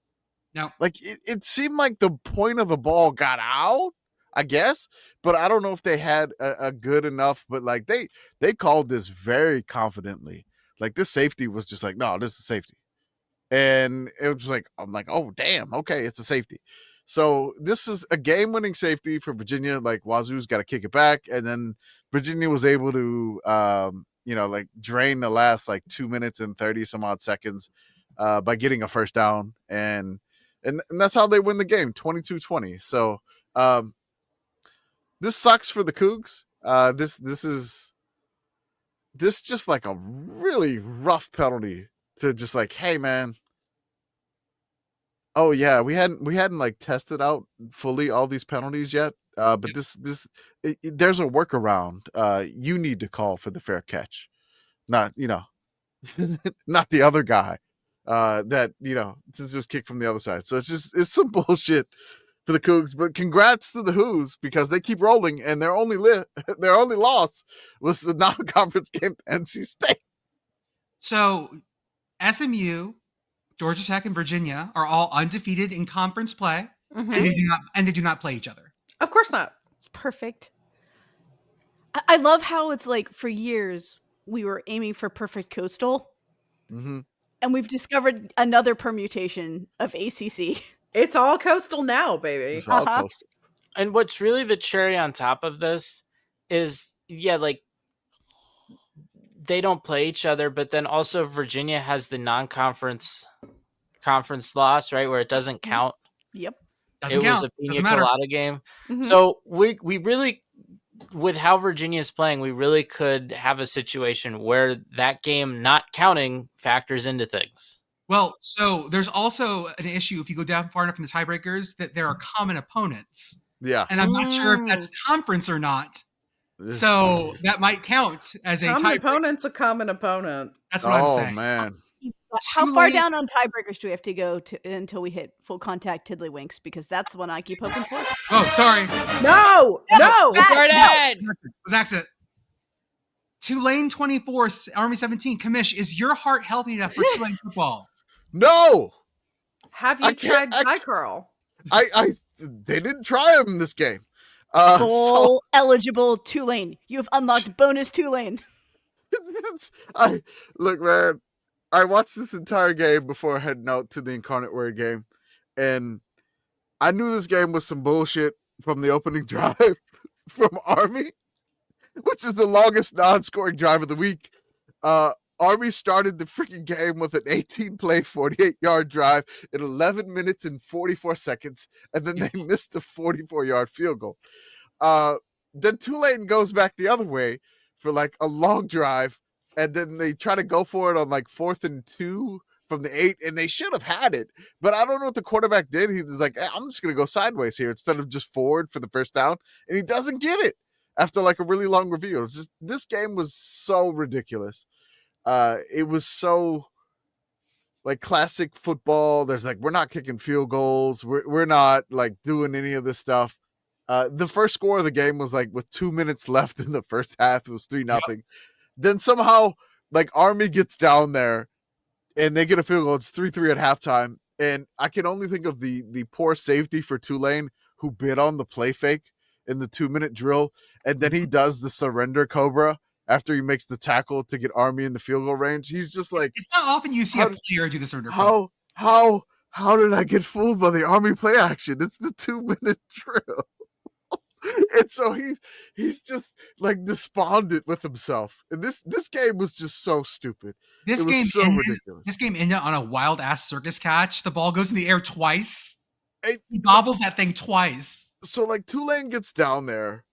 They get down and they throw a red zone pick. I'm like, oh God, now Army's gonna win. Army goes back down and gets a touchdown. It's 17-10.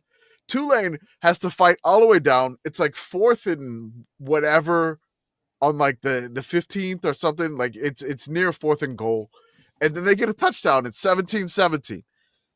So then Army's in the 2-minute drill again. This safety does not bite on these passes. And they get the ball back. And then I see Jake Retzlaff, the quarterback for Tulane, throw it up into double coverage. And I'm like, oh my God, no. No. What are you doing? And then for some odd reason, like the ball was placed where the Tulane wide receiver is basically in between both of these players, the cornerback and the safety of Army. And he's able to get one hand on it, like doing the old man rebound. Like, hey, I'm not tall, but I can get my hand in here. And he flips it up and he gets it to himself like wide open in the end zone. But the only problem is he then has to bobble it a couple of times. He bobbles it a couple of times. And then he just finally comes down with it in the end zone. And I'm like, oh my God, it's a touchdown with 27 seconds left. But Army still miraculously drives down in like 20-something seconds. They get down within like mini Hail Mary range with like 35 seconds left. And Tulane knocks it down and they survive. I don't want Tulane to play Army ever again for a long time. I need a bye week. Thankfully, Tulane has a bye week.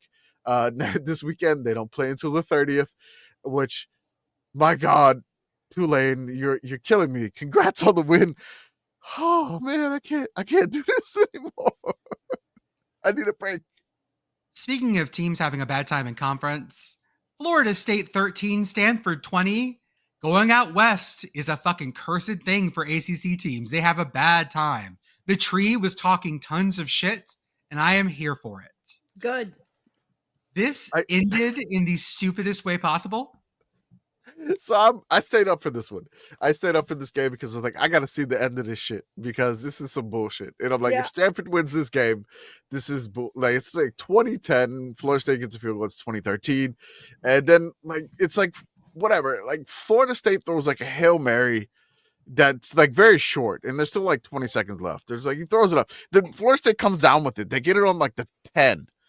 And then they get all the way down to like the 2. There's a pass interference, so the ball's placed at the 2. Then there's another pass interference, and we get an untimed down. My favorite thing. We get the untimed down. I'm like, oh my God. Comes the untimed down. So Florida State decides to do like that shovel pass. They do the shovel pass, and it kind of looks like he gets in. He probably gets in. The only problem is there's a giant lineman for Florida State in the way of the camera of the goal line. Like number 64's ass is in the way of the camera and the angle. This is only the second most ass related thing we have this weekend. Yes. Second, but this is like a costly ass blockage here. I would say like blockage of the camera. But like costly ass blockage seems like something you need to go talk to your doctor about. Don't make that the podcast title, please, Arthur. Before he said costly ass blockage, I was going to be like, costly ass, you're just describing my dating history. Hey-o. We had a butt in the way blocking the camera angle. So like the ref who's on the pylon on the goal line runs in and he can't see anything because his ass is in the way. And so he marks it short. And so we're looking at like an overhead camera. And like the overhead camera, it kind of looks like he got in. Like it looks like he got in on the shovel pass.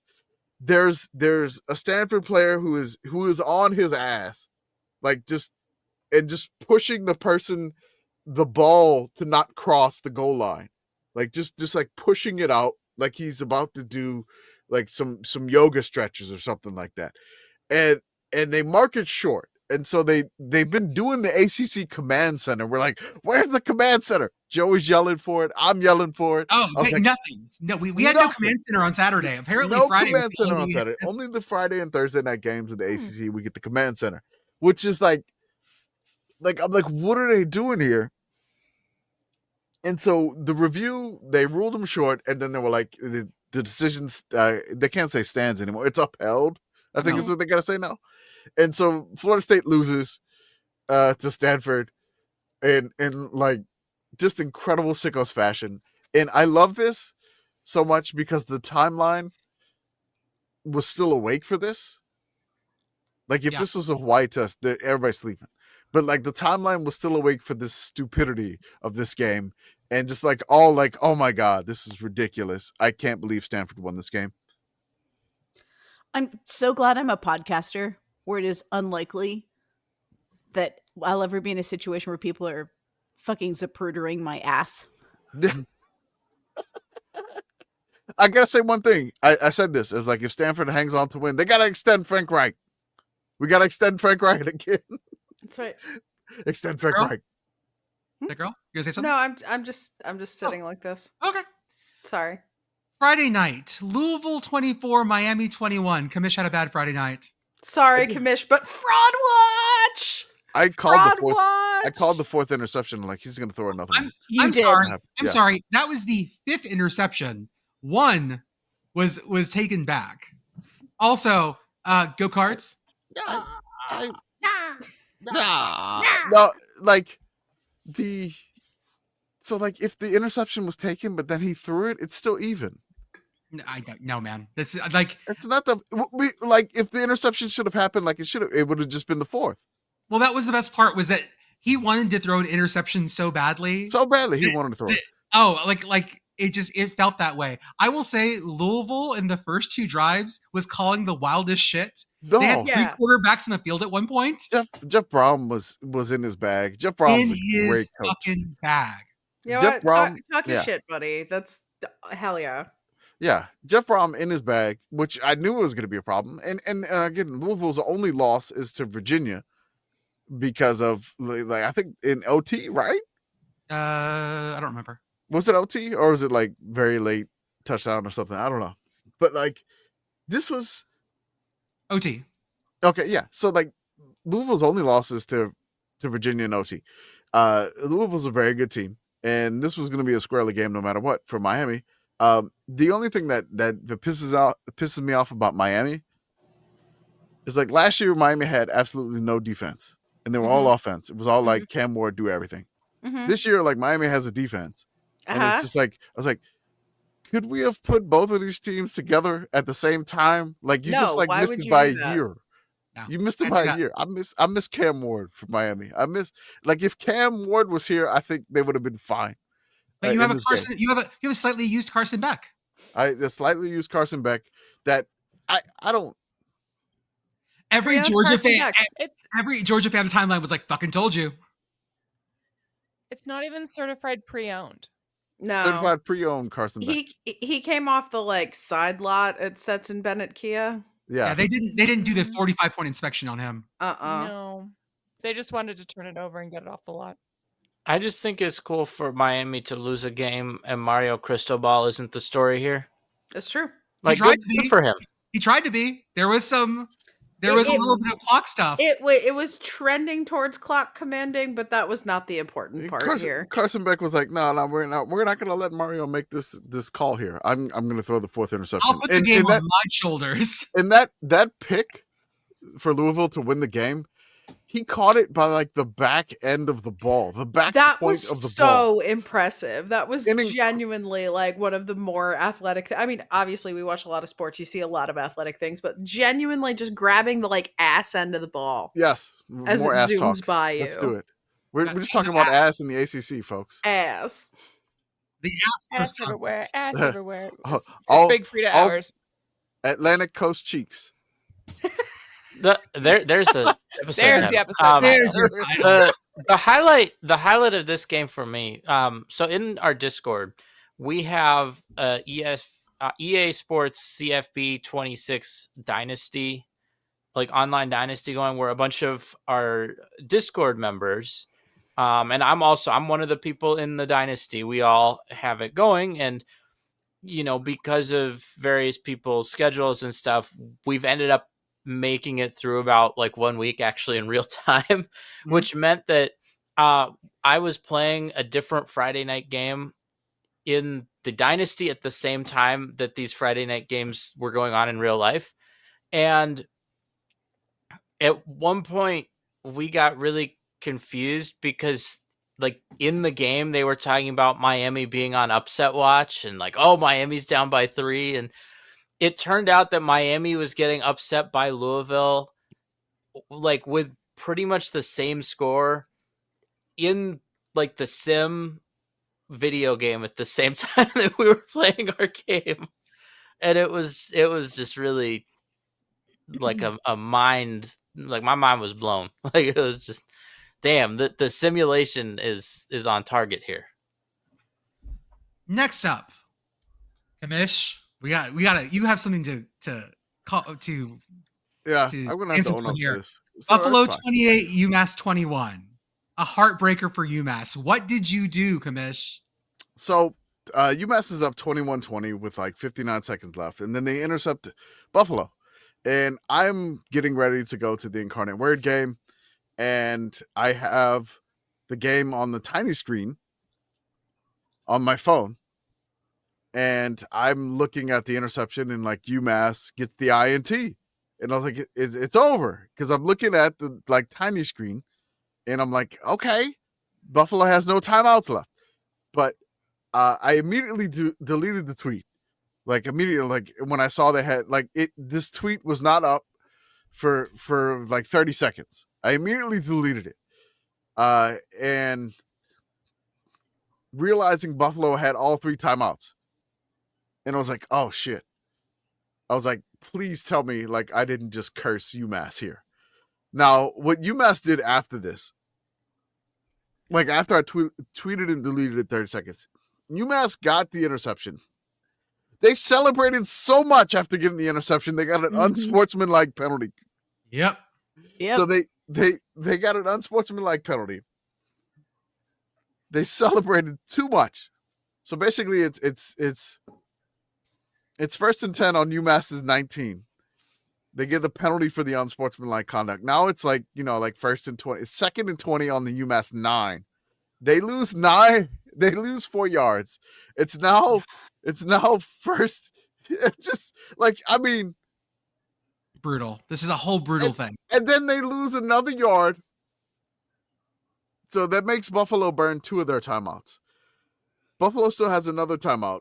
But guess what UMass decides to do? We're going to pass on 3rd and 24 from our own 5-yard line. The color guy was screaming about this call. He was so mad at UMass. Kimish, I'm glad to hear that you also think you cursed this game, because I think I cursed this game. Okay. Because right as you did that, I had put out the blue sky message of like, hey, everybody turn on UMass. I think they're finally going to do it. Like, okay. So not just me. All right. No. But like on blue sky, I was careful. Like after I made the mistake.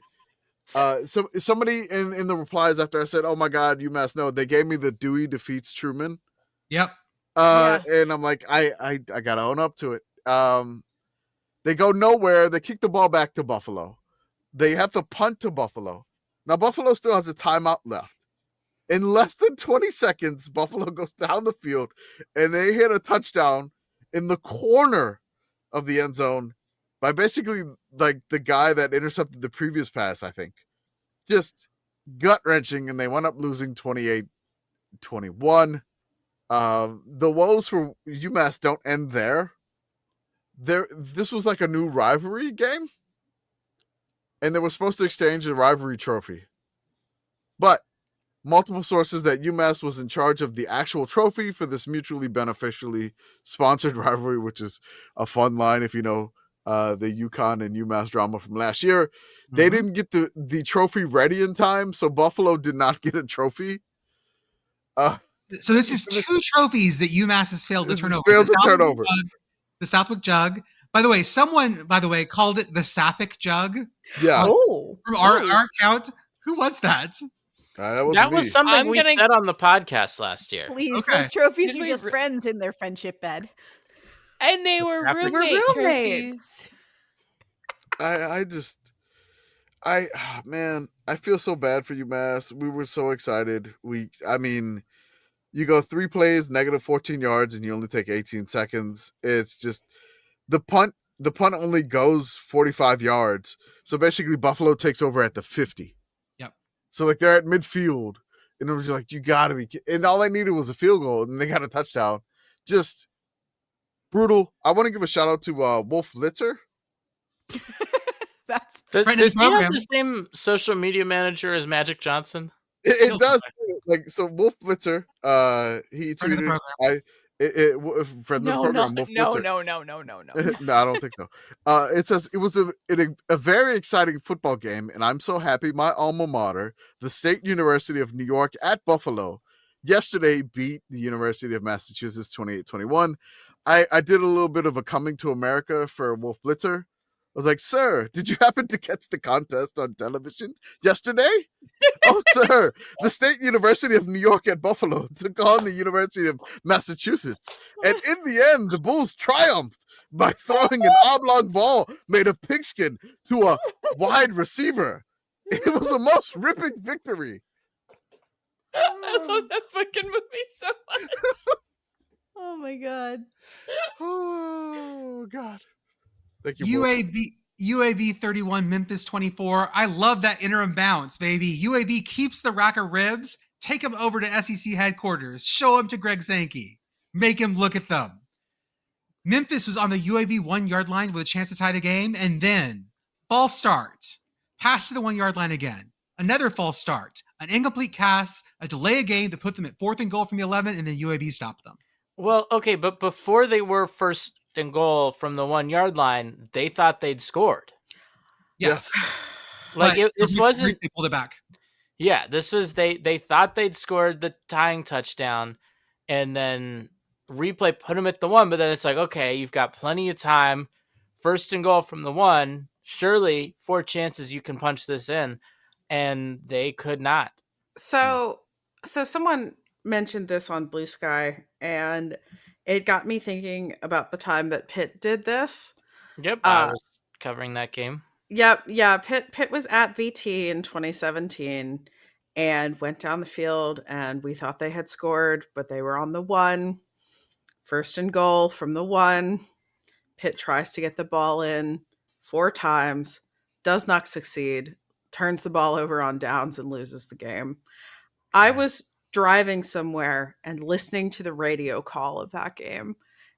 And I don't know that I have ever been closer to experiencing road rage that I was listening to that. I mean, it sounds like Pitt Girl's going through another PTSD. I mean, traumatic stress disorder. Yes. Right And now. all of that to say, Memphis fans, I've been there. I'm sorry. Man, Memphis was talking about trying to get game day this week. Yeah, against South Florida. They're supposed to. Yeah, they were close. Now they're going to Mizzou at Vandy. First time at Vandy since 2008. Oh, I can't wait until the "you people are blocking the library" sign comes back. I think you were getting some flack on the poster of the FCS folks. Oh, I was, because I think it should go to Dakota Marker this week because that's a 1 versus 2 game, but whatever. Yeah, it's FCS, but yeah, I mean, that's cool for Vandy to get They do 1 a year. This wouldn't be a bad week for them to do their FCS. No, not at all. This year. But I mean, it's cool. Feel. I mean, they got like Vandy just had game day when they went to Bama, but I guess like having it at home is a little bit different. Yeah, at Vandy is different. Yeah, hosting it is what's really kind of the big deal. And I feel like given what Vandy's doing this year, I'm cool with them getting one. I can see like, hey man, Heisman candidate, like for real, Diego Pavia, and like them getting it after being like 2-10 2 years ago. It's great. I mean, but I'm like torn between like, man, I would love FCS to have game day too. Just give us our damn game day. We go to Brookings. Let's go. Someone accused us of being anti-SEC and unfollowed us because of that. I mean, okay. Yeah. Yes. Stay mad. Yes. That's such a weird accusation on us. Should have never broken off from the SoCon. Should have never done it. Let's Swanee and Tulane back in. Let's go. Listener, do you know what we do here? No, Reader, do you know? I wrote a poem poem about the SEC once. A lot of people don't seem to really know what we do, and they assume that they know. Okay. I'm SEC, but that's because I'm doing financial crimes. It's a different SEC. UConn 38, Boston College 23. UConn just beat that ass. UConn might be the best football team in New England for some destinations of New England. Yes. And then the other one is Harvard may be the best football team in Massachusetts. Can we... What about Coast Guard? So Coast Guard is not in Massachusetts, but I would like to submit Coast Guard as an entrant for good football teams in New England. Okay. I'm interested in like you got UConn. Obviously, Navy I think is in the driver's seat right now when it comes to the Lambert Trophy, but like UConn, depending on what happens down the stretch. Yeah, it's true. Mish? New England is like, it does not consider like New York, New Jersey, or anything like that, right? So no, that's why. So technically, New England is like Connecticut is New England-y. Connecticut is New England. It's anything east of New York. If it's that puzzle Not New piece Jersey. that you used to have that had New England, Connecticut was in there. Yeah, and UConn, given where they are in Connecticut, I'm like, that's definitely New England. Yeah, there's like New York, Connecticut. Connecticut's got that like little appendage. That's basically New York. The rest of the state is New England for real. Eastern Michigan 30, Miami of Ohio 44. Our longest scoring drive of the week comes from this game. 20 plays, 66 yards, 11 minutes and 20 seconds off the clock, ending in a touchdown for Miami of Ohio, the Redhawks. Yeah, there was also a safety in this game too. Snap went over Eastern Michigan's head. Ugh. Unfortunately. I asked you if North Texas could bounce back from their loss at USF. UTSA 17, North Texas 55. I saw UTSA fans calling for Jeff Traylor's head. No, that's a bad idea. Do not do that. No. No, boy. Do not do that. No, there are questions to be asked at this point. No. No. Buddy. No, I'm talking about the UTSA podcast that we follow, like the Alamo Audible. Like Jared, we follow. They have some questions to ask because like North Texas was they fired Seth Luttrell for like going like 7-6, 6-6, fighting for bowl games. And Traylor, you know, he was doing great in Conference USA. In the American, not the same. So there are questions raised, I will say, for the Roadrunners at this point. Like if Traylor was going to go, he probably should have went a couple of years ago. Yeah, but his cash is falling. Well, So, yeah. and also my question: can you do it without Frank Harris? Like how much of that run was him? Yeah, I honestly, it's just like the quarterback that he had as a backup is at UTRGV right now, and you know Eddie Lee Marburger. Yeah, so, he is. I mean, they're doing great down FCS, down there in you know in the valley. So it's just you know I don't know. Some quick stats from this game: North Texas had 34 first downs compared to 14 for UTSA. North Texas had 584 total yards. Not like a great stat to go things off of, but 584 yards, that's a lot of yards. Wyoming 21, Air Force 24. Not super pointsy. Air Force did have a walk-off winner. I know. I thought it was going to be 1 points, but the Air Force had the Space Force jerseys on, and so they probably weren't the same team. And slowed down by gravity. So, you know, not as many points.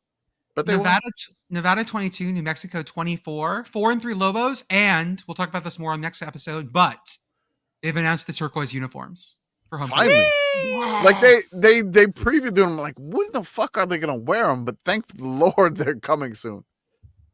Mississippi State 21, Florida 23. They booed their coach at home after a win, and then they fired him. That's true. I want to give a shout out to Blake Shapen, the quarterback for Mississippi State. We're bringing back the quick kicks, baby. He had a pooch punt, 43 yards, down at the 7-yard line. Fantastic. Not the best one of the week, though. We'll get to that. North Carolina 18, Cal 21. I hate to say this. UNC deserved to win this one.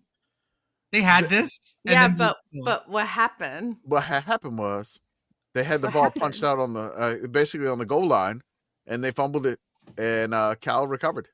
So I feel bad for the UNC Flares, but this is tremendous content. Mm-hmm. I want to what say happened this. was they hired Bill Belichick as their coach. I want to say this, that after that happened, Cal put up like a wild graphic in the stadium. 2 wild graphics. No, but like immediately after that fumble happened with 3 minutes and 48 seconds left, because you could read it at the bottom of the thing. It says they fumbled at the 2-yard line into the end zone, recovered by the defense. It says, I am fully committed to Cal Athletics and the program we are building here. Why do you ask? Oski, the mascot. Oski has the full support. No, really, we mean it. Why else would we make this statement? ? Cal executives. Get his ass. Go off, Cal. Well, and then they talk your shit, Cal. Then they put up a mock-up of Oski's website, Graphic Design is My Passion. Friend of the show, Pablo Torre, had a more on the UNC Jordan Hudson thing. And we found out that Jordan Hudson loves Adobe Photoshop. You know, click, click, click. I'm going to Oski with 2eyes.com to see what happens. It's for sale. It's for sale. They didn't get it? No, it's for sale. It is for sale for only $5,595 per hugedomains.com, which is where I got redirected to. Oh man, that's a lot of money. You're also grab it. Damn it. Yeah. Okay. Yeah, that's too much money for a joke. This is not what the money is for. This is wild though, to put it up on the like. It would be one thing to like tweet this, or Yeah. like usually when we see kind of the funny, cool college football content from like TCU is not putting those Horn Frog videos on the Jumbotron. Like those are for social media where people understand what it is. Mm-hmm. This is wild being on the Jumbotron. I mean, I think everybody at Cal understands the Calgorithm. Yeah, the Calgorithm. Yeah, but yes, it's the TCU brainworms videos that I don't get. You can understand this, but it's like I would just expect there's different people that have to sign off on social media posts versus being on the Jumbotron, and I would expect the Jumbotron people to be a little more risk averse. Apparently not if you're at Michigan State. Hey-o. Northern Illinois 21, Ohio 48. NIU scored their most points all year, 21. NIU gave up the most points all year, 48. Oh no. Oh no. San Jose State 25, Utah State 30. This game was a wild Friday night game. Kamish, what was the crowd doing? The Utah State crowd, I don't know who the DJ is for Utah State, but they were playing, they were dancing to One Direction, and then they immediately like transitioned into Mo Bamba. Perfect. Okay. And then there was another one that says Utah State was dancing to Every Time We Touch, while the announcer Kyle Long and the other one were talking about drinking pickle juice from the jar. This was great. I have that there. Also, Kyle Long apparently follows us, and he's like, "Thank you for clipping this." And I was like, "What? Don't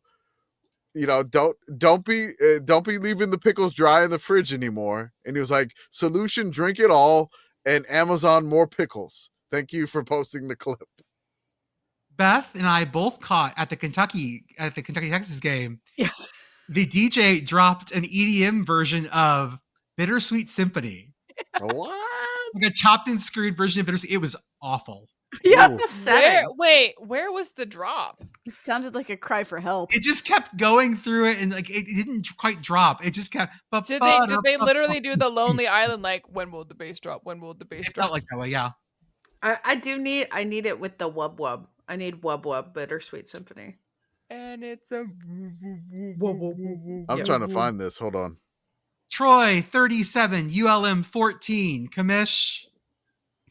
Yeah, I kind of think the ULM's out of juice. Troy's better. I told you Troy was better. I kind of think the season may be done. But again, they beat Arkansas State. They broke the curse of the Red Wolves, and now it seems like they can't beat anybody else. So it's just like, okay, I got the emergency pod out of me. I did that, and I think it's done. They attempted 41 passes. That's not the formula for ULM. They had 4 turnovers, 2 interceptions, 2 fumbles. They were averaging 3 yards a carry, only 98 yards rushing. Not going to work out. ODU 27, James Madison 63. James Madison worked out some things on ODU. ODU's still pretty good, but please stop. They're already dead. Mm-hmm. Central Michigan 27, Bowling Green 6. Pudge's luck ran out. Central rushed for 200 yards. Baylor 36, TCU 42. This was a shootout. 850 yards of total offense. Combined 32 points in just the fourth quarter. I think Sawyer Robertson may be up to the top of the depth chart after this one. 318 yards, 2 TDs, 3 interceptions. I need to run the numbers. Maybe up there. But yeah, this was weather delayed too, which was great. But a lot of fun. Arizona 28, Houston 31. Houston is 6-1 and bowl eligible. Huh. Vandy 31, LSU 24. First time since 1990, Diego Pavia runs over them. This was just, they beat them.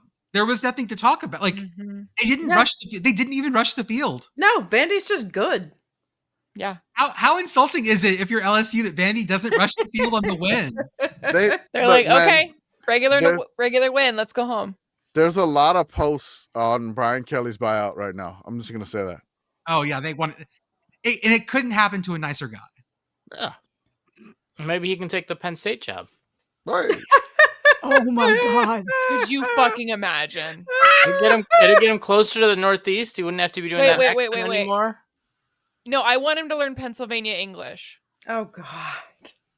Can you imagine him trying to do Pennsylvania English in his press conference? Oh yeah, he would be so baffled by the concept of needs done.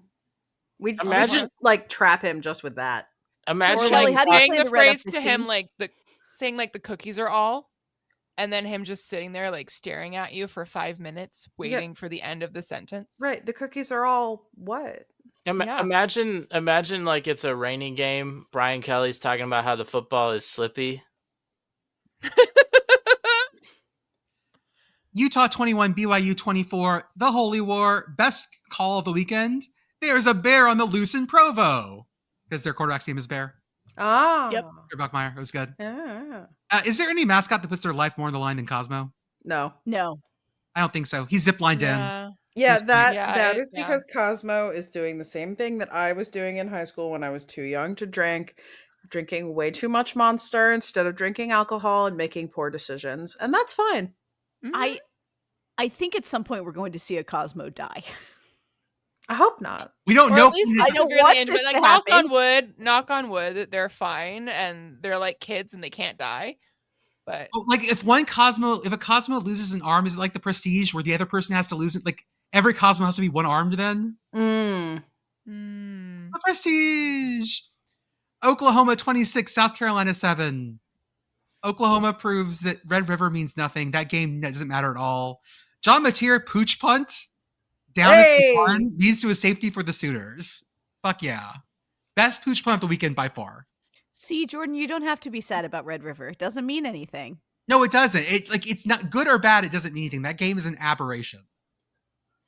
Georgia Tech 27, Duke 18. Your Georgia Tech Yellow Jackets are 7-0. And they're 7-0 for the first time since like 1955 or some shit. Yeah, like, we good need for to talk them. to our children about undefeated Georgia Tech, and Like, I'm not ready real, for that real. conversation.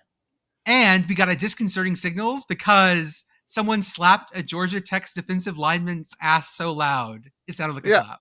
Talk about making that ass clap. Cheeks. I mean, just our assiest podcast. You're just trying to get the defensive lineman to shift over, and you like smack him on the ass. Smack that all on the floor. Smack that till you get sore. Smack that till you get a flag. Smack that. Then get Georgia the Tech. bag. Georgia Tech taking over for the 99-2000.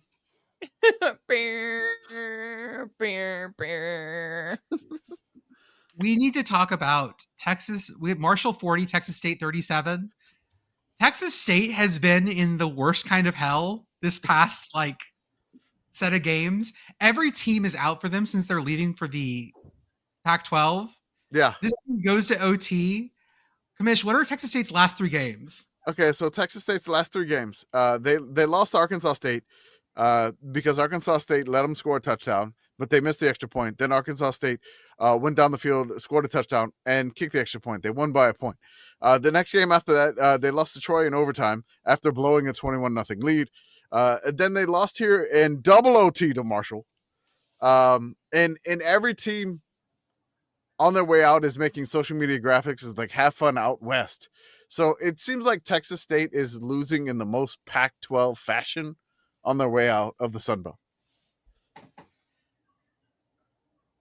Kent State was up 10-0 over Toledo. We're not going to talk about what happened next. No idea.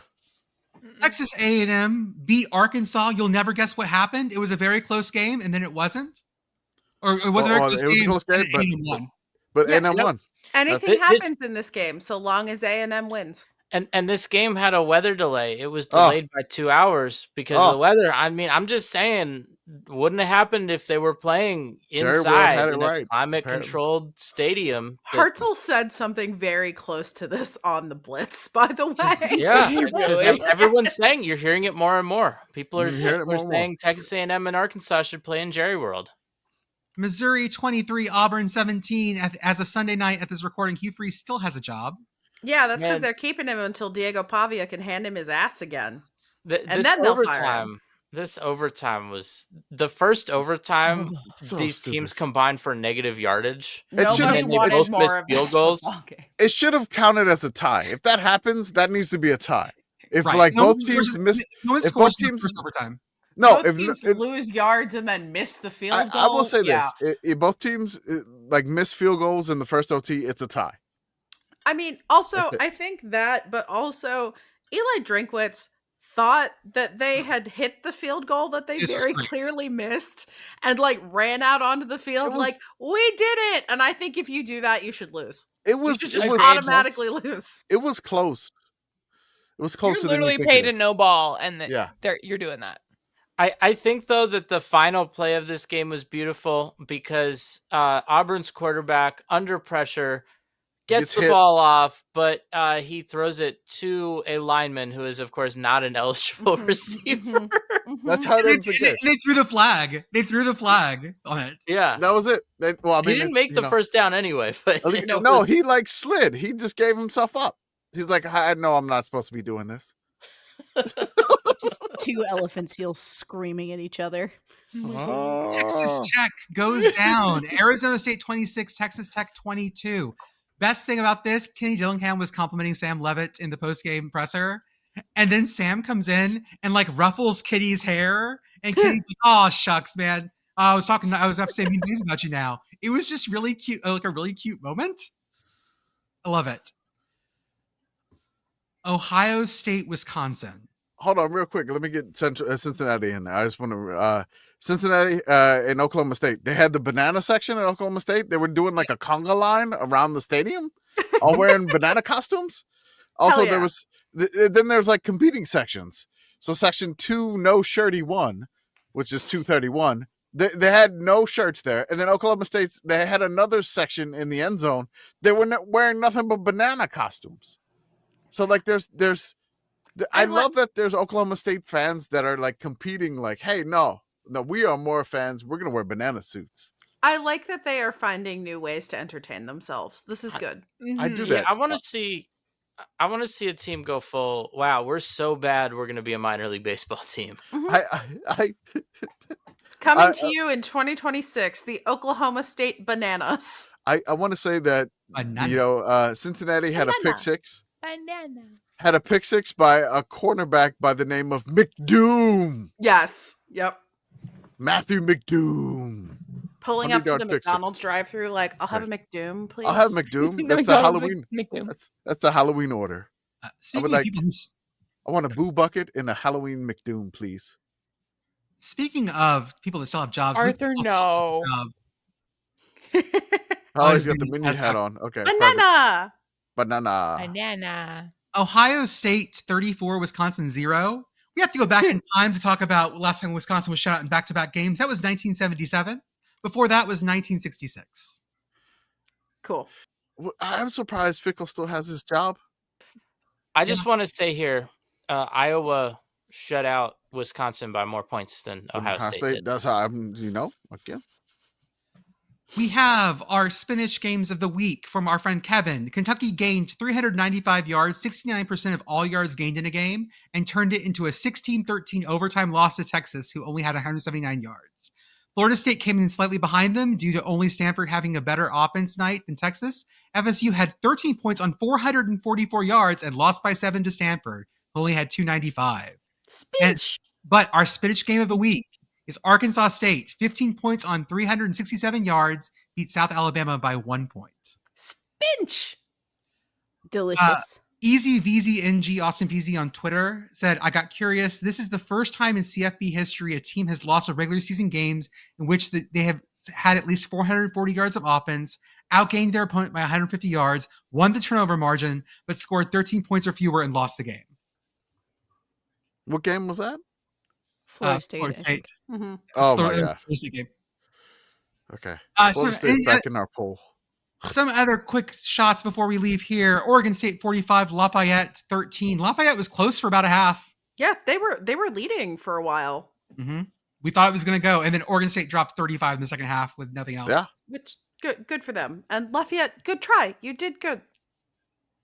You played in the middle of the night on the other side of the country. Proud of you. Right. Good effort. Good effort.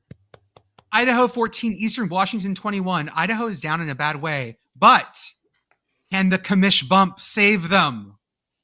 I don't know. Ooh. I may be there with somebody else on this podcast. Yes. Sac State 40, North Colorado 35. North Colorado is probably the best 3 and 4 team at FCS. They keep losing heartbreakers. They're so much better than they were last year, but they just keep losing these games. They got to learn to win.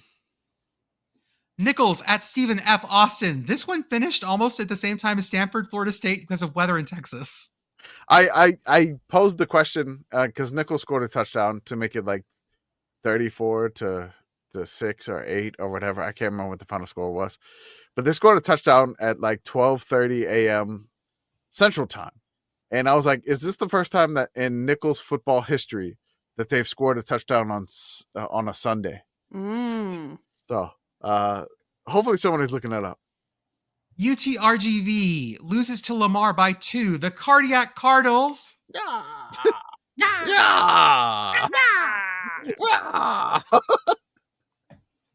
Win it. They hit like a super long field goal and then they intercept UTRGV. They hit it. I don't know what Lamar is doing there, but my God, a 57-yard field goal to basically take the lead with like a minute left, less than a minute left, I think. And then they intercept UTRGV and they win it. The Cardiac Cardinals, 6-1.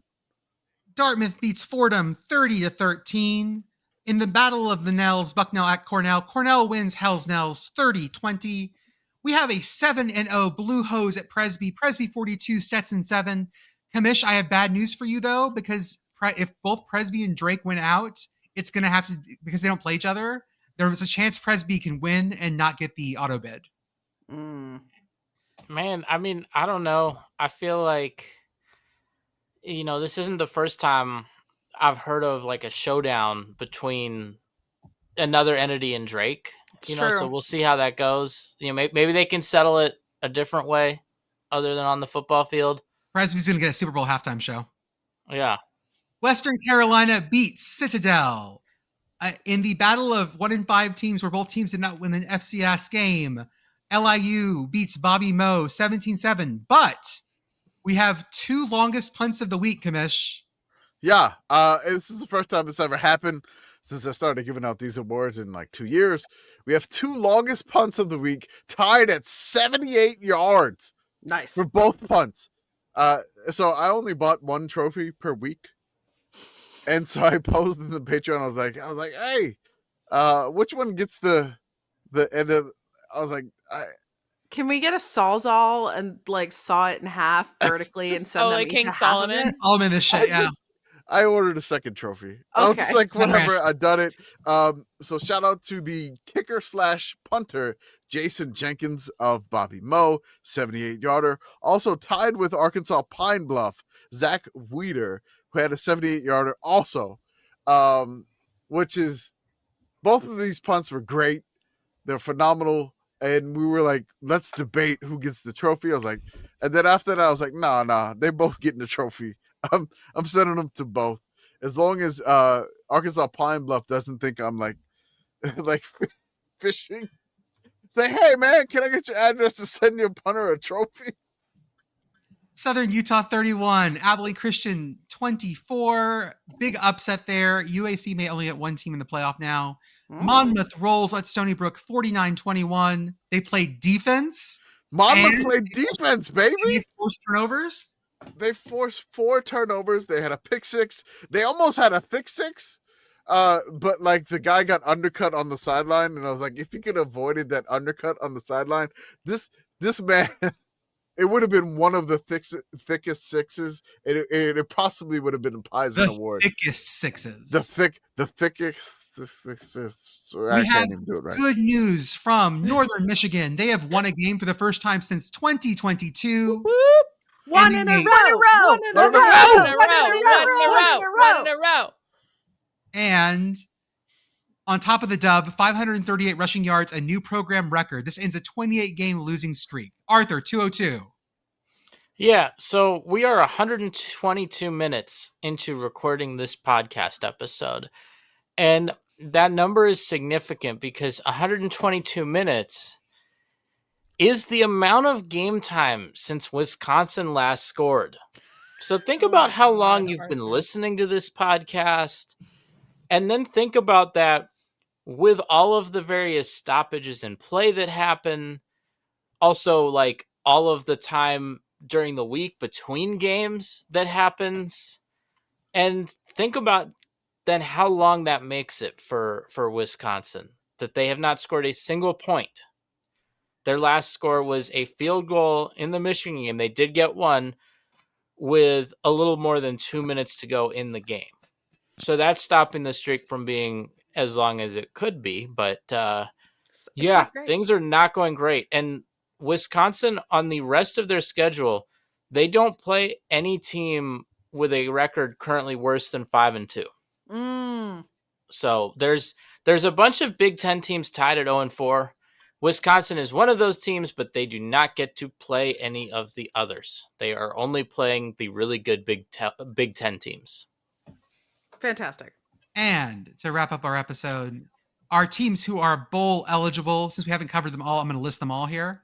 From the American, Memphis, Navy, Tulane, your North Texas Mean Green, and USF. From the ACC, Georgia Tech, Virginia. From the Big Ten, Ohio State, Indiana, and Oregon. From the Big 12, Texas Tech, BYU, Houston, and Cincinnati. Just the way we drew it up. Yep. From the Mountain West, UNLV. It's Vegas, baby. Hawaii. Yay! Oh, SEC has Ole Miss, Texas A&M, Vandy, Oklahoma, Georgia, Alabama, Mizzou. From the Sun Belt, JMU, and those are your bowl eligible teams.